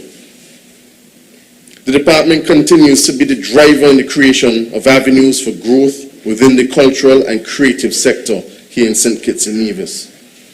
The work of the Department of Culture in capturing the practitioners in the various facets of the cultural landscape through the St. Kitts and Nevis Creative Industry Registry has attracted the interest of both CARICOM and the European Union. Additionally, the participants involved in the intangible cultural heritage, which seeks to establish a structured national registry of our cultural practices, norms, and mores, are very motivated and have significantly contributed thus far. It is hoped to continue building the momentum when the ICH is fully established in 2021. Madam Deputy Speaker, with the assistance of UNESCO, 2021 will see the development of the Intangible Cultural Heritage Secretariat, where, as indicated, we will be documenting all the fife players, all the banjo players, all of those persons who make those traditional brooms that we don't see too often anymore. Persons who have engaged in all of these cultural activities and businesses that seem to be waning off. We are trying to preserve them and to pass that knowledge, that information on to the next generation. And so that also includes musicians and other performing arts practitioners. We look forward to working closely with the new Ministry of Entertainment by sharing that registry and through the collaborative effort to ensure that our arts, our culture, our entertainment industry continues to grow, that we know where we come from, we know where we're going, and that we are able to really provide support to these industries and to these individuals. Again, COVID-19 has really hampered the efforts of the Department of Culture over 2020. The tourism sector has traditionally been a platform for a lot of our folklore groups to be able to go out and perform and to make money and to really showcase our St. Kitts Nevis culture. And that has taken a hit. But we continue to work with them. The Department of Culture continues to roll out the teaching of all of the various disciplines, all the different cultural aspects in all the different schools across the Federation. Each school in both St. Kitts and Nevis has been tasked with the development of a particular area of our folklore, whether it's masquerades, whether it's mummies, whether it's actors. That has continued. We are keeping the culture alive. I turn now to our Sugar Mass, Madam Deputy Speaker.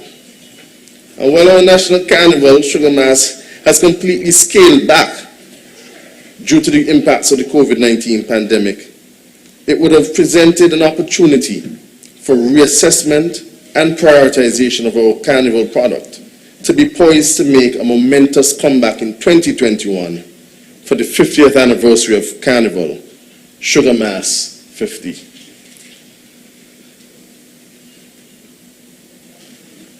Carnival has been a very touchy subject, not just in St. Kitts, the entire Caribbean and the world over. We appreciate that we can't have Carnival as we know it under the COVID-19 pandemic, and so the decision had been taken very early to scale back our Carnival. Some would have hoped that we cancel Carnival, but what the Carnival Committee has been able to demonstrate is that we didn't have to cancel it. We just had to present it in a different form. And they have successfully done so over the past few weeks. And I use this opportunity to really acknowledge the new chairman of the Carnival, St. Kitts Nevis National Carnival Committee, Shannon Hawley, and her team. Yes, they've done well. But I can't not come here and acknowledge the work that had been started by the former chair, Mr. Noel Mills, who was really the one who started a number of these virtual events. We remember, I think, back in June of this year, in an effort to provide some levity to the people of St. Kitts and Nevis, he would have put on the very successful Carnival 19 versus COVID-19 Calypso show, which had attracted thousands of views internationally. To date, the Carnival Committee would have put on a series of virtual Calypso tents and would have held the quarterfinals of the National Carnival, the National Calypso competition. Those initial 4 virtual tents would have attracted over 50,000 views over the course of the 4 nights.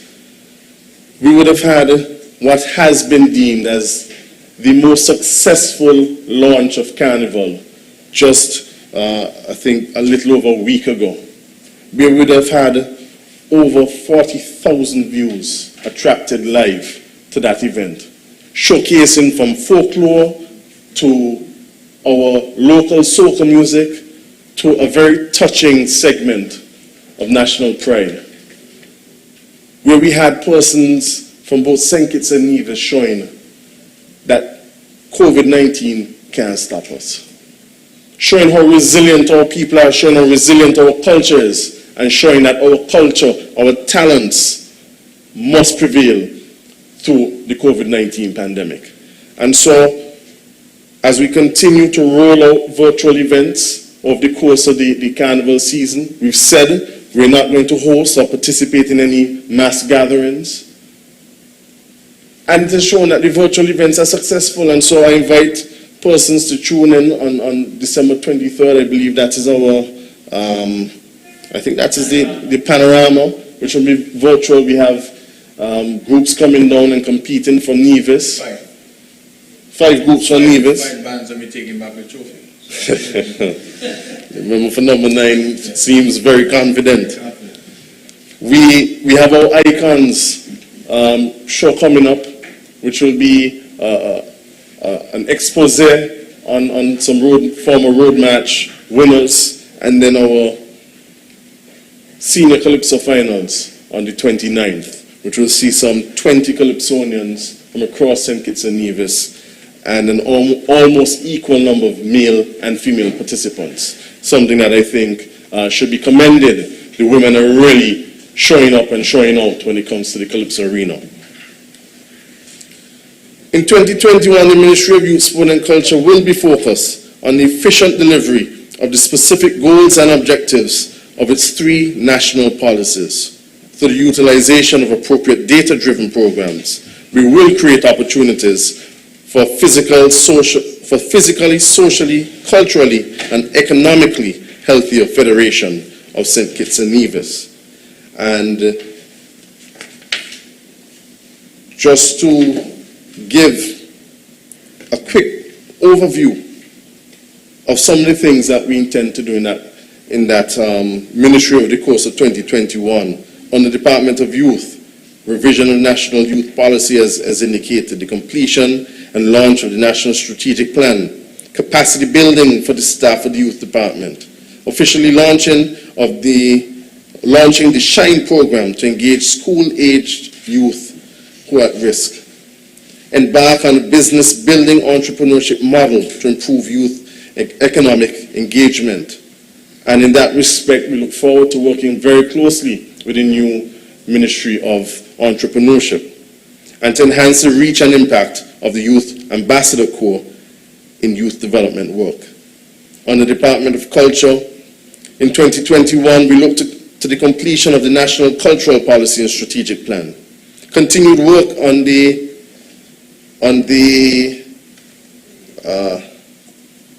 full establishment of the ICH Secretariat, hosting of a National Youth Arts Festival, promoting the 4 pillars of culture: culinary, visual arts, literary, and performing arts.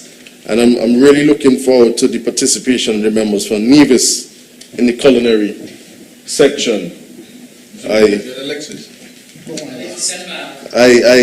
I know one fancies himself, but the other one beat him in a recent competition. And on the Department of Sport, to improve maintenance and upkeep of facilities, ameliorate public safety concerns at facilities. And in an effort to do that particular one, we've already started reviewing the Parks and Recreation Act to ensure that all of our sporting facilities fall within that legislative framework, to ensure that we can do the work necessary to upgrade and to keep the users of those facilities safe. Greater collaboration with national sporting associations and organizations. This is something that we really want to develop out in 2021. We look at the relationship that we have with the Football Association and Waterpath. That is something we've already started negotiations on in terms of use. But the reality is that the Football Association has spent hundreds of thousands of dollars on that facility, which is government-owned. And we appreciate that partnership and look forward to really leveraging it. Similarly, we would have had a very good relationship with the Cricket Association, who has basically adopted the Connery Cricket Facility, and we look forward to establishing other relationships like that with other sport associations and even private sector entities, to take some of that financial burden off the government first and foremost, but also to encourage that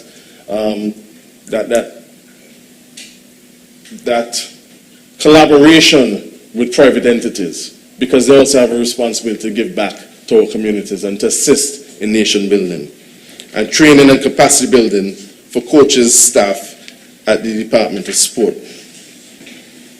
Madam Deputy Speaker, I now shift my focus to what some may call the big boy in the Ministry of Education. And again, I must thank the mover of the bill and my colleagues for entrusting in me the confidence to take over a ministry of this magnitude at a time like this. The Ministry of Education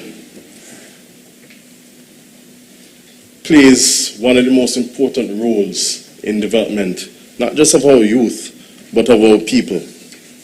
And so,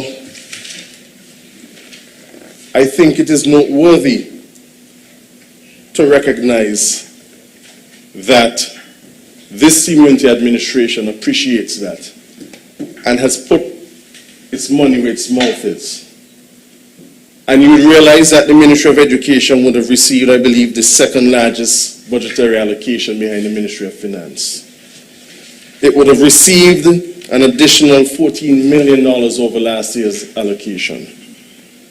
And it would have received what I believe has been the biggest budgetary allocation to education in the history of this country.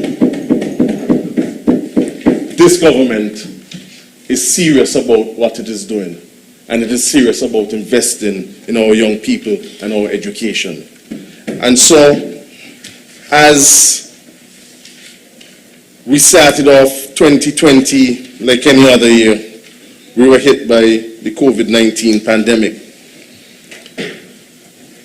And the pandemic is forcing the Ministry of Education to rethink the delivery of education in the Federation of St. Kitts and Nevis.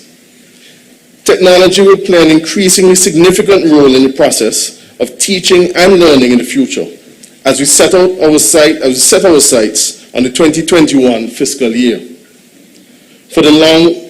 The Ministry of Education will build a future-oriented and resilient digital education system for the long term. In short, it is difficult to envisage the future of education in St. Kitts and Nevis without technology. In reimagining the future of education, it is almost impossible to do so without the information and communication technology, ICT infrastructure in place, and is widely accessible. As part of building ICT infrastructure, the Ministry of Education will continue to allocate financial resources for the procurement of devices such as laptop computers and tablets for use in the delivery of online education. For this reason, in 2021, the Ministry of Education will accelerate the primary school's computer lab project in partnership with the Ross University School of Medicine to become fully operationalized. And let me put this into context, Madam Deputy Speaker.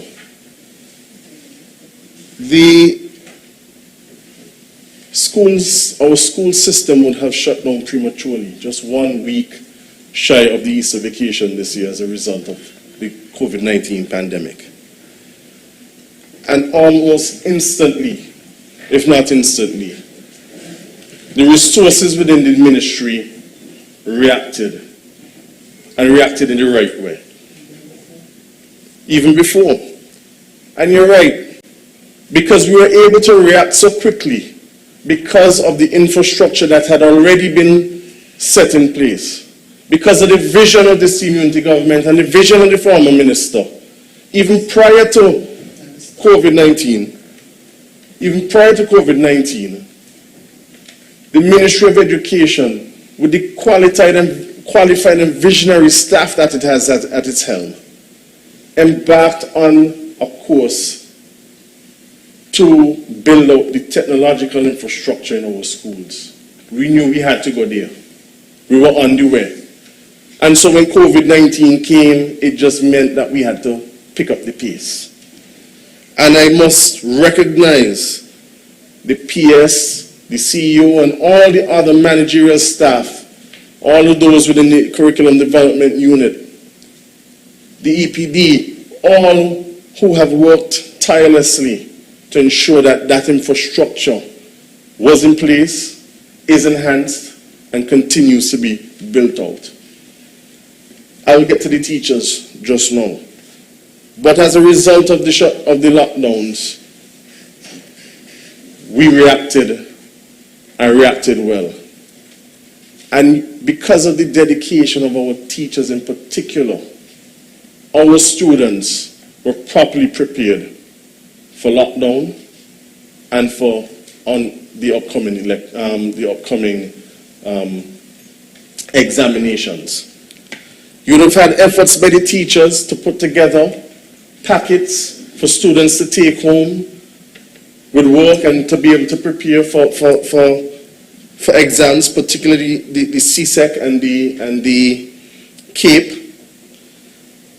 You would have had, during that period, the rollout of what eventually was the use of the MS Teams platform to provide online instruction to the students during the period. You would have had the use, and again, it shows the dedication of our teachers, you know.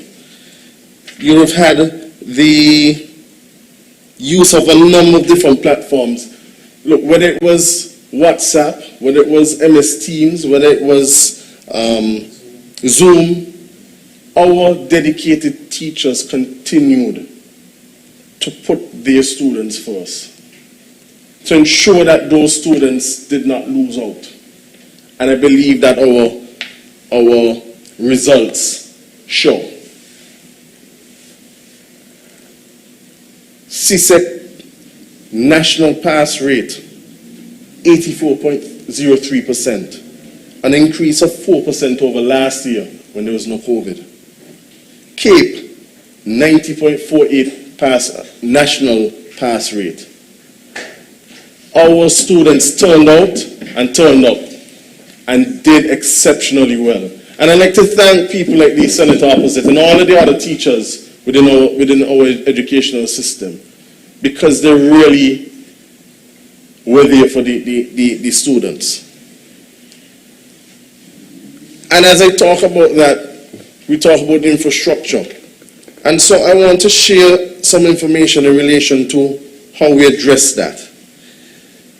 Virtual education. MS Teams, as I indicated, has been selected by the Ministry of Education to provide virtual instruction, as it provides the necessary platform for virtual classroom instruction and is flexible enough to allow our teachers to provide instruction sufficiently aligned with our curriculum to support continued education at home. Furthermore, MS Teams is readily available to the Ministry of Education through the Ministry's existing subscription to Microsoft 365, reducing the time required to set up for use by teachers and students. The Ministry of Education undertook a survey which was sent to schools on Wednesday, March 18th, 2020, to ascertain teacher and student broadband and device needs to sustain virtual education from home. The survey also examined teacher ability and comfort to facilitate virtual lessons. Recognizing that not all homes have access to internet and or devices, a major component of this initiative focuses on the procurement of tablets for loan to students, as well as enabling internet connectivity in homes to support student self-paced online learning. Madam Deputy Speaker, I have heard some posturing and some unfortunate suggestions that the Ministry of Education has fallen short in addressing the need for equipment for the benefit of our students' online learning. The ministry did a survey. We procured some 1,800 devices based on that survey and based on the needs as indicated by that survey. We didn't just pull a number out of the air. What we did understand was that some persons did not have the appreciation of what the desired device ought to be. Some persons thought a cell phone was a sufficient device for learning, and so they would have erred by saying, yes, I have a device. But we would have gone to all the students and we would have gotten this information, and as a result, gotten these devices. 1,200 distributed among students in St. Kitts, and another 600 distributed to students in Nevis. In addition to that, we'd have, and let me just give the figure, to the tune of some $430,000. And I want to say thank you to the USF for providing assistance in this regard. Another 400 laptops for teachers at a cost of $728,000 was spent to ensure that our teachers are able to provide the necessary assistance. The senator got one? I think she said she had her own computer, so you're using it over there. That has nothing to do with all the different concessions that were made available to our teachers in purchasing and accessing equipment and computers of their own.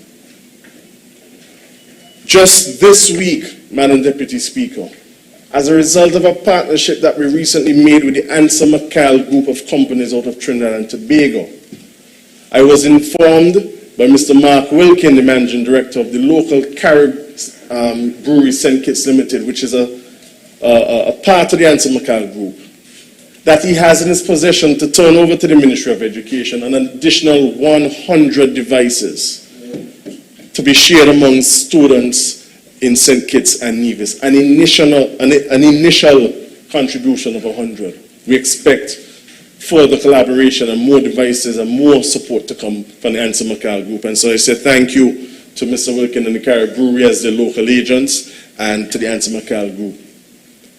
Madam Deputy Speaker, this Team Unity administration has provided free internet access to over 700 students in this country. Free internet access. So when people talk all kind of things, we need to know the facts. And I say thank you to companies, local service providers like Flow, like the Cable, who were able to work with us and to provide very low rates for us to offer these services. We're in the process of carrying out yet another survey to see what shortfall there is. Some persons would have had their own devices, the device is not working. Those who thought they could have used a phone, we're now going to capture them. Those who have now entered the system will be captured.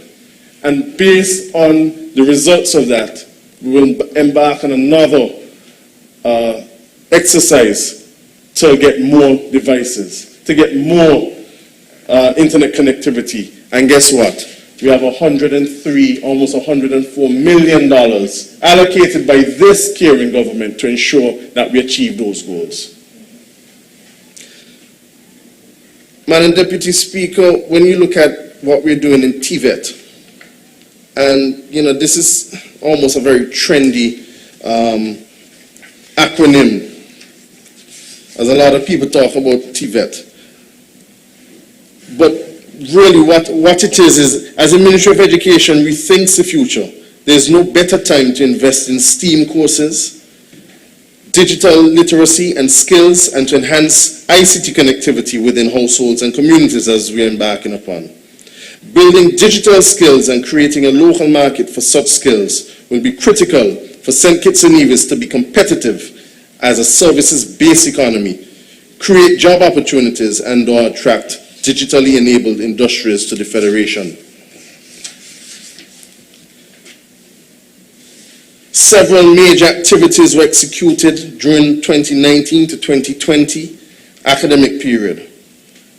Critical among them are training and certification of 17 new instructors in assessment CBQ level, the completion of the TVET Quality Assurance Manual and Facilities Audit Checklist, the completion of the PLA procedures and policy for the SKN TVET, the distribution of tools and equipment to our high schools, the start of rehabilitation of high school TVET centers. And let me touch on this, Madam Deputy Speaker, because while a lot of things had been stopped and interrupted during 2020 as a result of COVID, the Ministry of Education was able to forge forward and forge through it. And so you had civil works at the Washington Archibald High School. Cost of the renovations, $900,000. Space is completely renovated to CVQ, NVQ, include both home economic centers, woodwork shops, electrical shop, cloth and textile shops. These are the centers that we are focusing on at the Washington Archibald School. Charles E. Mills Secondary, cost of renovation, some $976,000. Home ec centers, expand woodwork shop to provide additional workspace for upgraded tools and equipment. New clothing and textile shop, new computer aided design room. Virtual High School, $445,000. Home ec center, woodwork shop to include additional storage, new clothing and textile shop. Sadler's Secondary School, $394,000. New home ec center, woodwork shop to include additional storage, clothing and textile shop. Kewan High School, $452,000. Home ec center, new home management center, electrical room expanded to provide additional space for new equipment, new clothing and textile shop expanded. Gingerland Secondary, some $3.79 million to complete a new technical wing to include the following CVQ and NVQ compliant shops: woodwork, technical drawing to include computer aided design or CAD, and cosmetology center. AVEC Center in St. Kitts, planned construction of a new, and this is for 2021, a new 2-story, 6-classroom building, expanded hospitality lab, additional administrative spaces for the amalgamated TVET institution, the National Training Institute, which I will speak to shortly. Estimated construction cost $4.2 million. Charlestown Secondary, Nevis Multipurpose Center, planned construction for 2021. New two-story multipurpose building.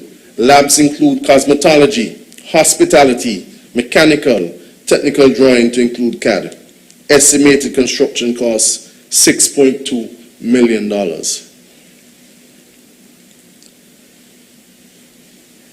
In 2020, as a part of this TVET explosion, 55 nationals completed UE Masters with funding from the TVET Enhancement Project at a cost of some $594,000.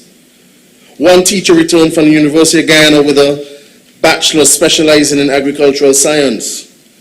2 completed cosmetology training at the DeMarie Institute in Jamaica. 14 teachers are currently pursuing degrees under the TVET project. 7 at the University of Technology in Jamaica pursuing studies in industrial technology, construction engineering, apparel design and management, electrical and computer engineering. 2 at UE St. Augustine studying agriculture. 1 studying visual arts at UE. Honorable member for number 2. Yes, Madam. Can we just pause a minute for the speaker to take over the chair? Most certainly. Okay.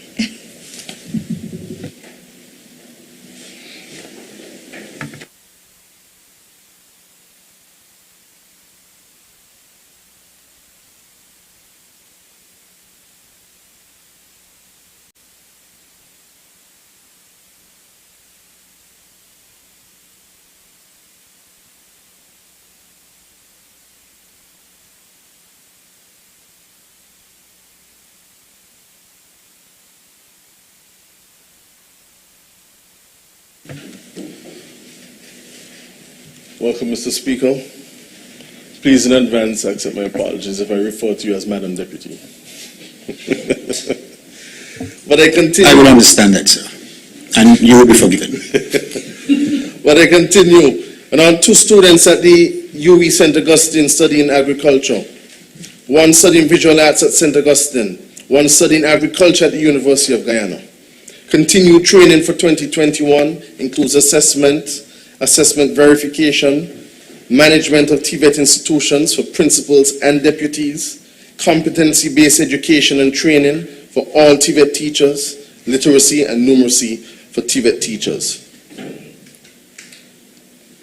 In 2021, St. Kitts and Nevis will apply to the Caribbean Association of Training Agencies, CANTA, for approval to award CVQ.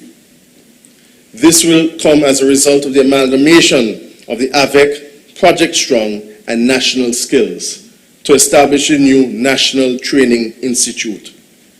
The coming on stream of TVET upgrade projects, which has commenced this year, would renovate and upgrade all of these as explained before.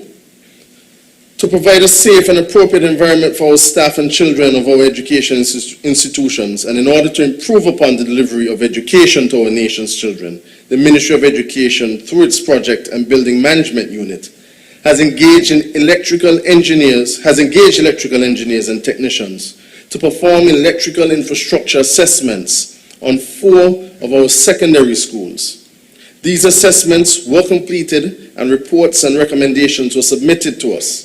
The Ministry of Education has begun a plan of action to address the issue, and as such, we've begun the process by acquiring several quotations to perform an electrical infrastructure overhaul, starting with the Washington Archibald High School. The Ministry of Finance has committed to supporting this initiative, and as such, the Public Works Department is presently in the process of contract drafting to facilitate the progress of this process. Mr. Speaker, as we continue to build out and expand on our schools, we understand that infrastructure needs to be upgraded. Our schools have been neglected for too long. And so the work has already begun and will continue in 2021, and the very budget that we're here debating shows provisions for amounts to address these issues. In particular, the Ministry of Finance has made available in excess of $1 million for the Washington Archibald High School alone to address the electrical needs at that institution. And so I say thank you to the Ministry of Finance. I move on to our curriculum enhancement process, and to give an update. In 2017, the Ministry of Education, after an extensive review of the education system, developed a 5-year comprehensive sector plan to provide strategic direction for the improvement of education in the Federation. The 2017-2021 Education Sector Plan, entitled Education for All, Embracing Change, Securing the Future, set forth the vision, mission, and core values that have guided systemic change since then. The 3 overarching policy goals for the education sector plan are to 1, improve equitable access, 2, and in partition, let me back up so it reads properly. 1, improve equitable access to and participation in education at all levels. Number 2, strengthen the quality and relevance of education at all levels to improve learning outcomes. And 3, to enhance governance, planning, and management to improve efficiency and effectiveness throughout the sector. St. Kitts and Nevis once again demonstrated its resilience when in September of 2020, it introduced a draft curriculum to primary schools throughout the country in a pilot process of enhanced curriculum on grades 4 and 6. Education leaders, principals, and teachers underwent a 2-week orientation to the enhanced curriculum in August of 2020. This was followed by the establishment of a monitoring, implementation, and support team comprised of education officers, subject coordinators, learning support coordinator, and student support coordinator, who are charged with responsibility to provide individual support to teachers in the form of instructional coaching sessions.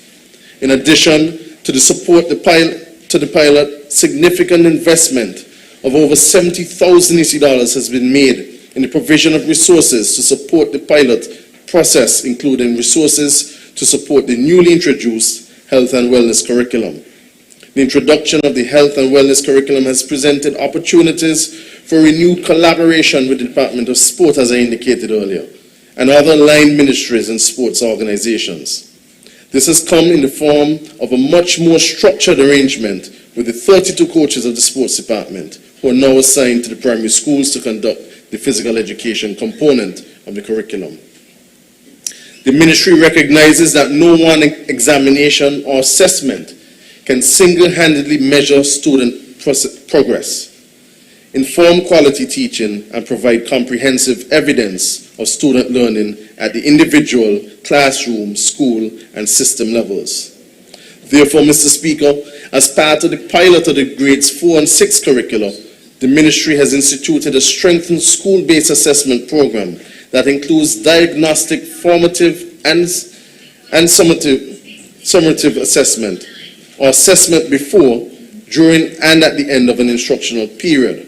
Together, these 3 types of assessment create a balanced approach that are utilized to continuously monitor student learning and inform students, parents, teachers, and leaders about student progress.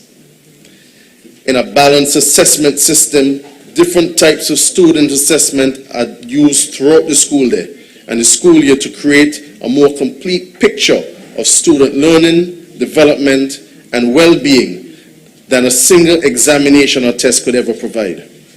Rather than relying on final tests and examinations as the sole measures of the student progress, daily classroom assessments are combined with periodic tests, examinations, and benchmark assessments to collect and compile broad evidence of student progress. Mr. Speaker, essentially what this means is that we are moving towards a graduation certificate which will be accredited and which will provide for a more holistic education experience for our teachers. Well, yes, they will have the opportunity to write the traditional CSEC exams. The new curriculum is designed to ensure that there's a more equitable opportunity for learning in the Federation, providing new subjects which include local studies, local St. Kitts and Nevis studies, and will include more STEAM studies. And I'm happy to report, Mr. Speaker, that I have already started engaging a number of persons for us to start looking at introducing new subjects even at the primary school level. And so I am hoping that come 2021 September, we will be able to start introducing courses like coding within our primary school sector. I do note that our colleagues in Nevis have already started on the introduction of Mandarin within the schools there. That is something we hope to be able to do here in St. Kitts in 2021. In addition to that, I've already engaged the National Swim Federation of St. Kitts and Nevis, as well as the St. Kitts and Nevis Yacht Club, which will both come together in collaboration with the Ministry of Education, as well as the Department of Sport, to adopt schools such as the Irish Town Primary School, the Newtown Primary School, or Tucker Clark Primary School, forgive me, to introduce swimming lessons for students in those schools. Too many of our students, too many of our people, because I'm sure there are some members in here who can't swim, but too many of our students don't know how to swim. So apart from providing that safety net within the communities, we are also looking towards advancing in the introduction of swimming as a national sport. Just recently I would have joined my colleague, the member for Nevis 10,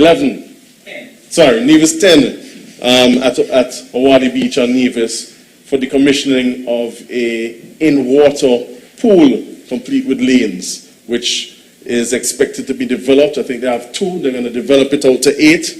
And I think it is January 2021, just next month. They look forward to starting the St. Kitts in-water pool, I believe, at the facilities close to the Boardwalk Beach Hotel. As the ministry continues to pilot the enhanced curriculum on the grades 4 and 6, it is committed to providing the support to teachers and school leaders through professional development, instructional coaching, and provision of resources.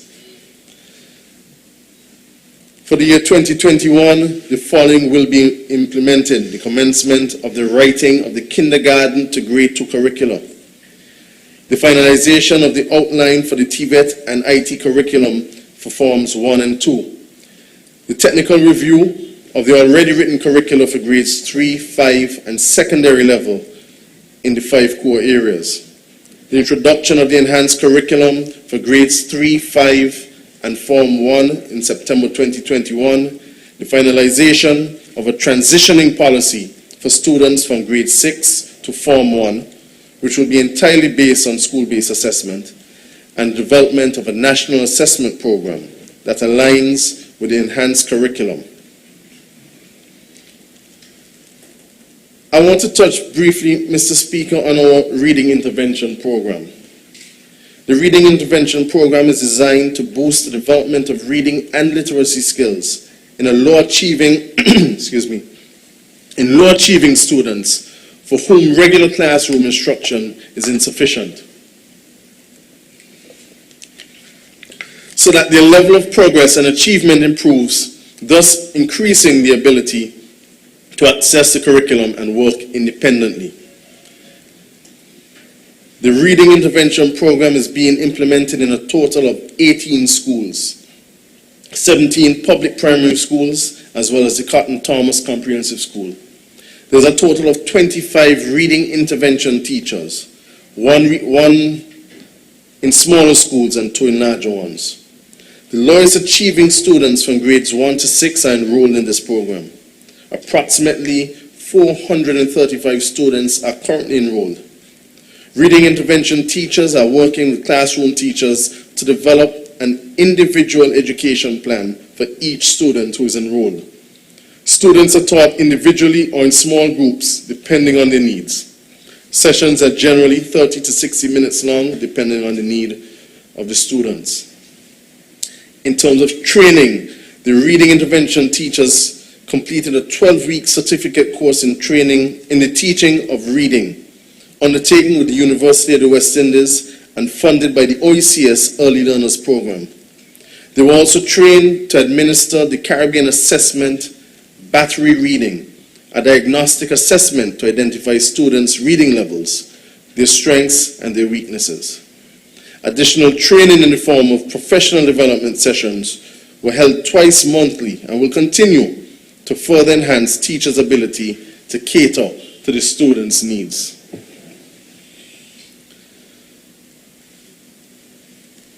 Mr. Speaker, a center which has been doing tremendous work in St. Kitts and Nevis, and I believe has not attracted sufficient recognition, is the St. Kitts Spectrum Services Center.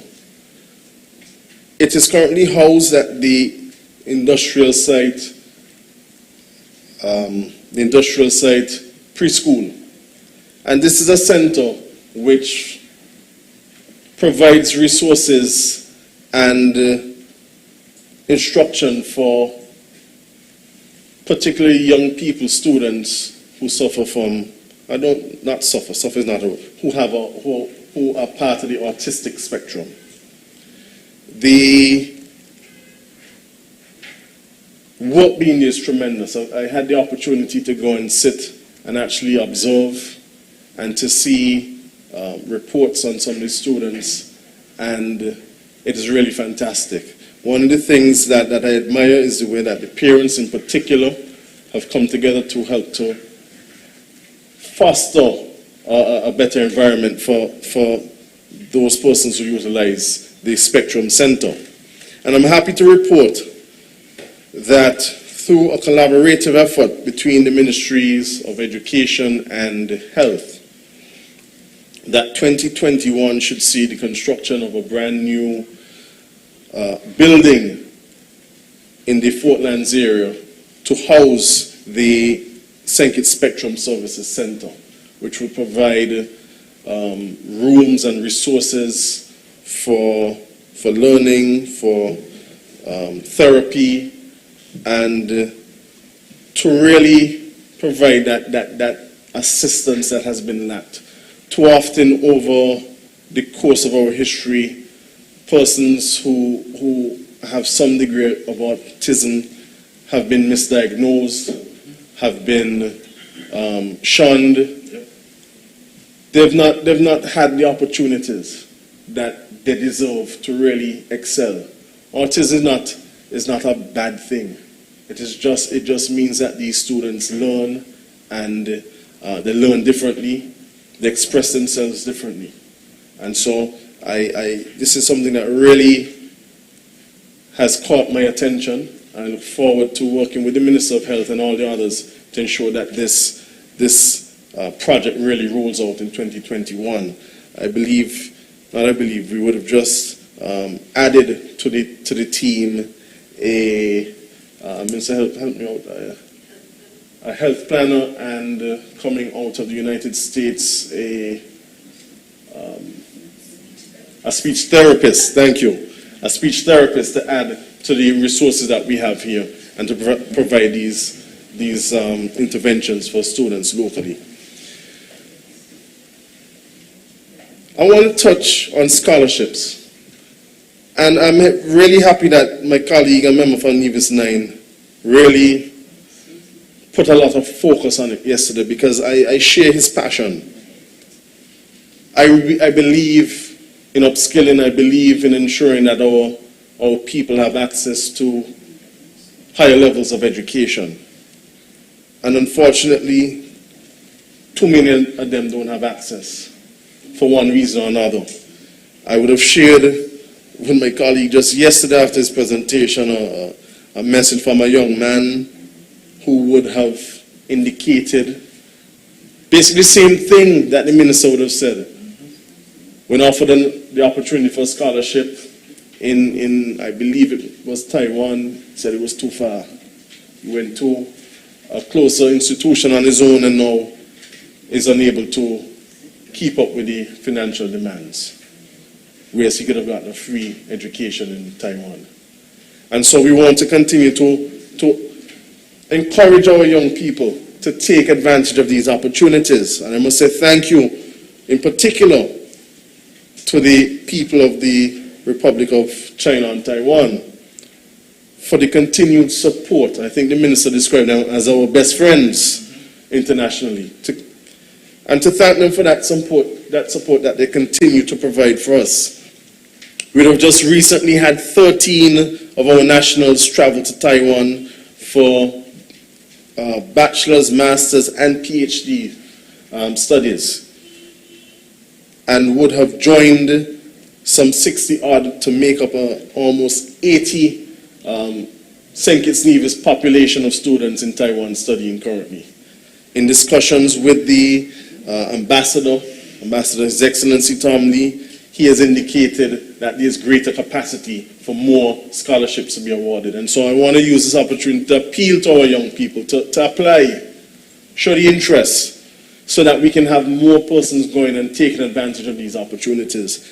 One of the things that I discussed with Ambassador Lien that I'm really focused on doing is to complete a study in relation to what are those important jobs and skills that we need in St. Kitts and Nevis at the moment, and to facilitate specific scholarships to fill those gaps. One that really sticks out in mind is a scholarship to do, and forgive me if I don't know the actual technical name of it, but to do auto mechanics. But not just regular auto mechanics. Our vehicles nowadays have more computers than the laptops that we have in our offices. The technology has surpassed anything that we could have imagined. And so we look forward to being able to get at least 2 persons to go to Taiwan to study at that level.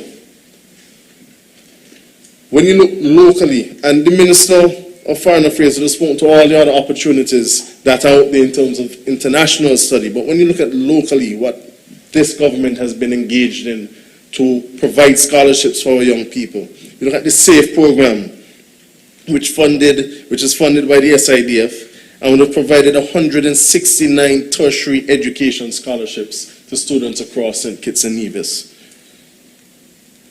And that was just for this year alone.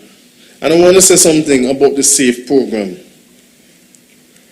The program continued to provide this assistance to the students even during the periods of lockdown, because the Ministry of Education appreciated that despite not being able to go to school physically, the students who benefited still had needs. They still had to eat. When the lockdown was finished, they still had to travel. They still had to do things. And so we continued that outreach to them in terms of the funds available through the SAFE program. The Ministry of Education would have provided scholarships to some 48 educators in this country to achieve Masters of Education, paying 50% of the tuition to the University of West Indies. Another 174 cash scholarships to secondary and tertiary students, again with the assistance of the people of the Republic of China and Taiwan. Students at UE, UVI, United States, Canada, Cuba, Guyana have received assistance to the tune of approximately $10 million in 2020 alone from the government of St. Kitts and Nevis.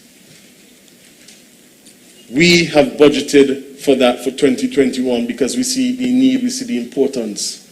That has nothing to do with the 83 students who would have received $1,000 during the COVID lockdown period. These are students, local students studying abroad. And we still have tranches prepared and budgeted for to provide further assistance to them. Those are students who would have been negatively affected, them or their parents, their main providers as a result of COVID-19. Mr. Speaker, this government has saw fit to allocate some $100 and almost $4 million to education, but the investment is much greater than that. We have, through our good relationships, been able to leverage resources, as you would have heard from a number of institutions, both locally and internationally, to supplement the needs of our education sector. And so, while we say it's 104 million, it's actually a lot more than that. And that is only as a result of the good work that we continue to do in all of our various facets of government. But the Ministry of Education provides assistance even outside of education. When you look at the assistance provided during the lockdown by the bus drivers or transportation officers within the ministry, the staff at the school meals would have provided meals to task force during the COVID lockdowns, $42,000. COVID-related expenses in general was some $202,000. We would have, through the assistance of UNICEF, provided $61,000 in hand washing stations in schools across the country. Hiring of teachers for larger schools to help with the splitting of classes as a result of the shift system in September to December alone was $104,000. You have heard about some $30 million in TVET upgrades with the help of the CDB. The Dean Glassford Primary School had a completely new roof put on to the tune of some $578,000. A new school bus for the Cotton Thomas Comprehensive School at the tune of some $175,000 as a result of COVID and identifying the necessity for physical distancing and for the splitting of schools, so we had to get an additional bus. I've not touched on the continued upgrades that we continue to make in all of our schools. As indicated, the Ministry of Education has now the mammoth task of addressing the neglects to our facilities across the country over years of neglect under the former administration. And so with the help of institutions like the Ross University, we have been able to build out some 6 IT labs, computer labs in rural schools, and we're engaging them about starting with new labs in the Bastia zone. Mr. Speaker, I must continue the fight that was started by my predecessor, the Honorable Sean Richards, in terms of identifying the most critical needs amongst our school facilities and to address these. And I'm happy that he now is the minister. Honourable Member, my apologies for interrupting like that. Your time has just expired. Mr. Speaker, I think I'm well on track, and so I would seek leave to have 10 more minutes allocated. Would you prefer to ask for the full time and take how? I'm guided by the chair, Mr. Speaker. Yes, because I would not want you to take 10 and then, because once you go over, then it puts me in a difficult. I'm guided, Mr. Speaker. So Not a problem. So I'd request an additional 30 minutes, although I only use 10. Thank you. I think that's better. The question is that the member has requested an additional 30 minutes. Those in favor? Aye. Those against? 30 minutes extra time granted. Thank you, colleagues. And so, as indicated, I'm happy that my predecessor is now the minister with responsibility for public works, because he would have an intimate knowledge of those infrastructural needs in the various schools. And so just recently we would have started an increased process of collaboration between the ministries, the Ministry of Education and the Department of Public Works, to rank, the priority areas and to start the process of addressing these areas. So I can say that, for example, one of the priority areas must be the Irish Town Primary School, which has suffered some structural defects and has some serious issues that need to be addressed. 2021 will see that happening. I've already spoken about the electrical works to be done at the Washington Archibald High School. That work will expand to the bathrooms. I can speak about the work to be done at the Charles E. Mills Secondary School in Sandy Point, where the auditorium and other works will be addressed. In Virtuals, you have some issues, some continued issues with mold, which brings me to the point of indicating that we have been able to put a proper system in place for regular scheduled cleaning of all of our schools across the country. That process, I believe, works out to be somewhere in the tune of $2 million in scheduled cleaning. As we roll this program out, the intention is to ensure that we don't have the issues that would have come up in the past in terms of mold, particularly in a COVID environment where we must ensure that we have sanitization in place. And so we've ranked, based on priority, the schools that need to go first and the degree of sanitization that will take place. One of the good things about all of these things that are happening within the Ministry of Education is that all of the work so far has been contracted to locals. This is how you get an economy turning over. We, despite COVID, are not just providing support to our educational system, but by extension to the economy. And so I look forward to not just cleaning the schools and the continued upgrade in our facilities, but to creating those opportunities for our young people, for our professionals within St. Kitts and Nevis in a tough time to get some work.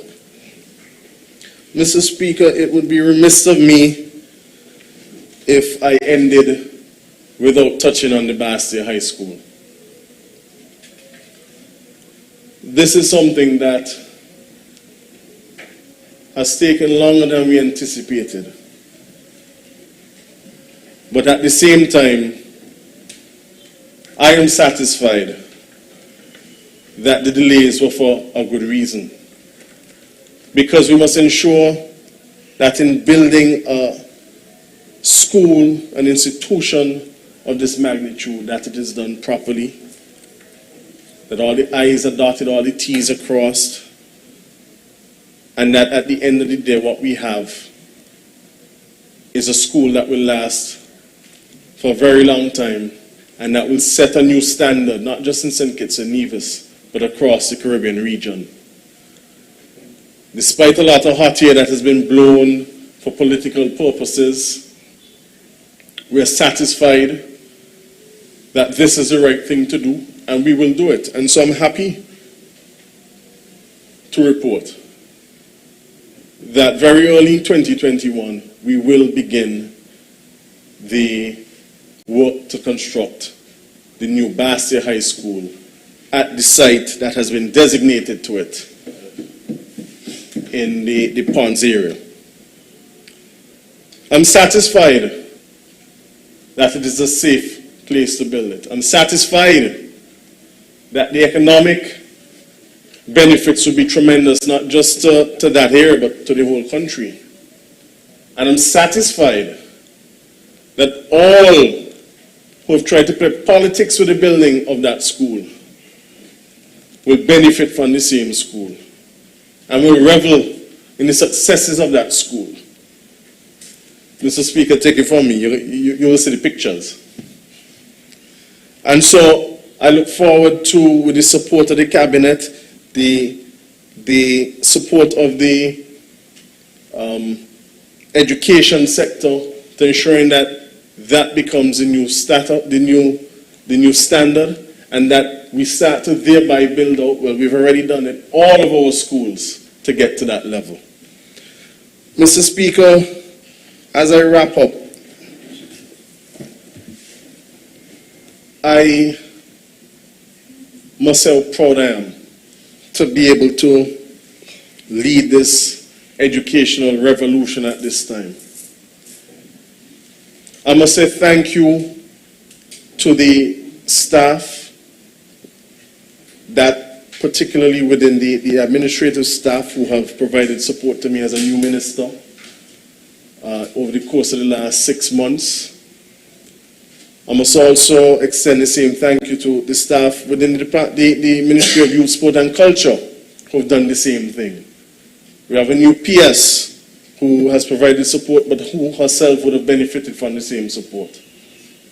I can't leave here without acknowledging within the Department of Youth, Sport and Culture the fact that we have a number of persons who will be retiring.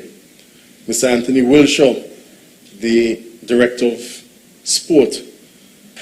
Mr. Nigel Numpy Williams, who would have provided 40 years of service to the Department of Culture as a music specialist. Ms. Julian Broadbelt, who would have served in the Department of Culture for some 30 years. I'd like to thank them for their service and to wish them all the best in their future endeavors. I look forward to a very bright 2021, Mr. Speaker. I'm excited by the new role that I've been given. I'm excited about the prospects for our people come 2021 and as we roll out all of these programs within education, youth, sport and culture. I'm excited about the expansion of our craft and handicraft and cottage industries under the craft house for which I have oversight of. I look forward to seeing persons such as Ms. Davida Sage from my constituency, a young woman who has begun her own business, making lip gloss and other things. So many, and you would have heard it, so many new businesses have sprung up over the course of this year as a result of COVID, but also as a result of the support that has been given by our government to them. And so I look forward to seeing the craft house help to develop these persons, help to facilitate a platform for them to advance, the Ministry of Entrepreneurship to provide other skills training. I look forward to the new National Training Institute, which will provide CVQ and NVQ qualifications to our locals to ensure that not only can they work in St. Kitts and Nevis, but they'll be qualified to work anywhere in the region. I look forward to the new businesses that will come out of that. We've traditionally focused on the 14 and 15 and 16 and sometimes 19 subjects, and that is good. But what we've come to learn, particularly in a COVID pandemic, is that we need to develop our TVET and our other vocational areas. Because the reality is, Mr. Speaker, that it is those persons who are good with their hands that are more employable now than those of the 19 subjects. But we have to include all in our development. We must include all in our training. Because we will get past the COVID-19 pandemic. We will get it. We'll get past it.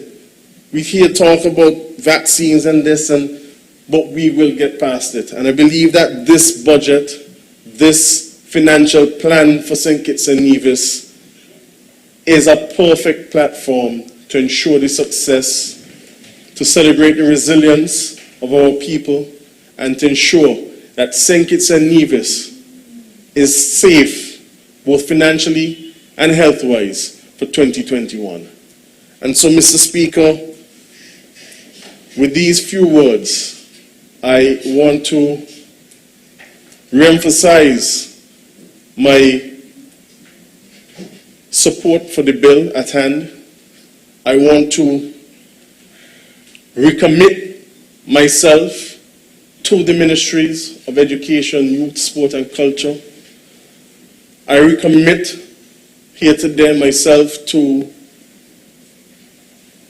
the Cabinet and the role I play therein, to this Parliament and to the people of this country who have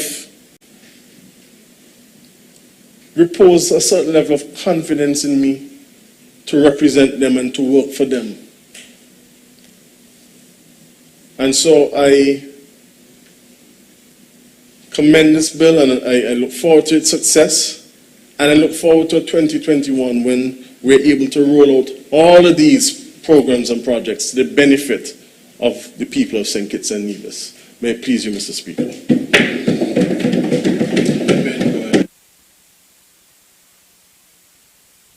Thank you very much. The Honourable John L. Powell, Member for St. Christopher 2.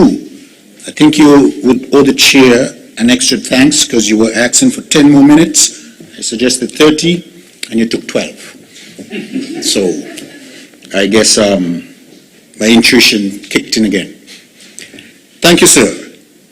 Mr. Speaker, I rise to urge for an adjournment at this time until Monday at 10 o'clock in the forenoon. Mr. Speaker, as you know, today is VAT Day, and so too is tomorrow. And there are staff members who are working around here and in the cafeteria who I am advised when I walk through would want to do some shopping. While one of my colleagues indicated maybe they should not so that they'll save the money, I know that there might be some important or interesting items they want to purchase. So, you know, they can choose not to spend, but I would suggest, Mr. Speaker, that we adjourn until Monday at 10 o'clock. Make peace. You good members, the question is that this Honourable House stands adjourned until 10 a.m. on Monday next. Those in favour? Aye. Those against? The ayes have it. This Honourable House stands adjourned until next Monday morning at 10 o'clock.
tribute to St. Kitts Carnival 71 and 72. What a wonderful time that was, eh? And the man speaking here. Well, I bought me a roadman's tune to make you jump to the moon. I make this tune since 69 to make you shake up your body line. You got to believe it, cause it's the roadman shit. You hear what I say, compare your mass and carnival day. Compare your mass all over town. Carnival 71, play your mass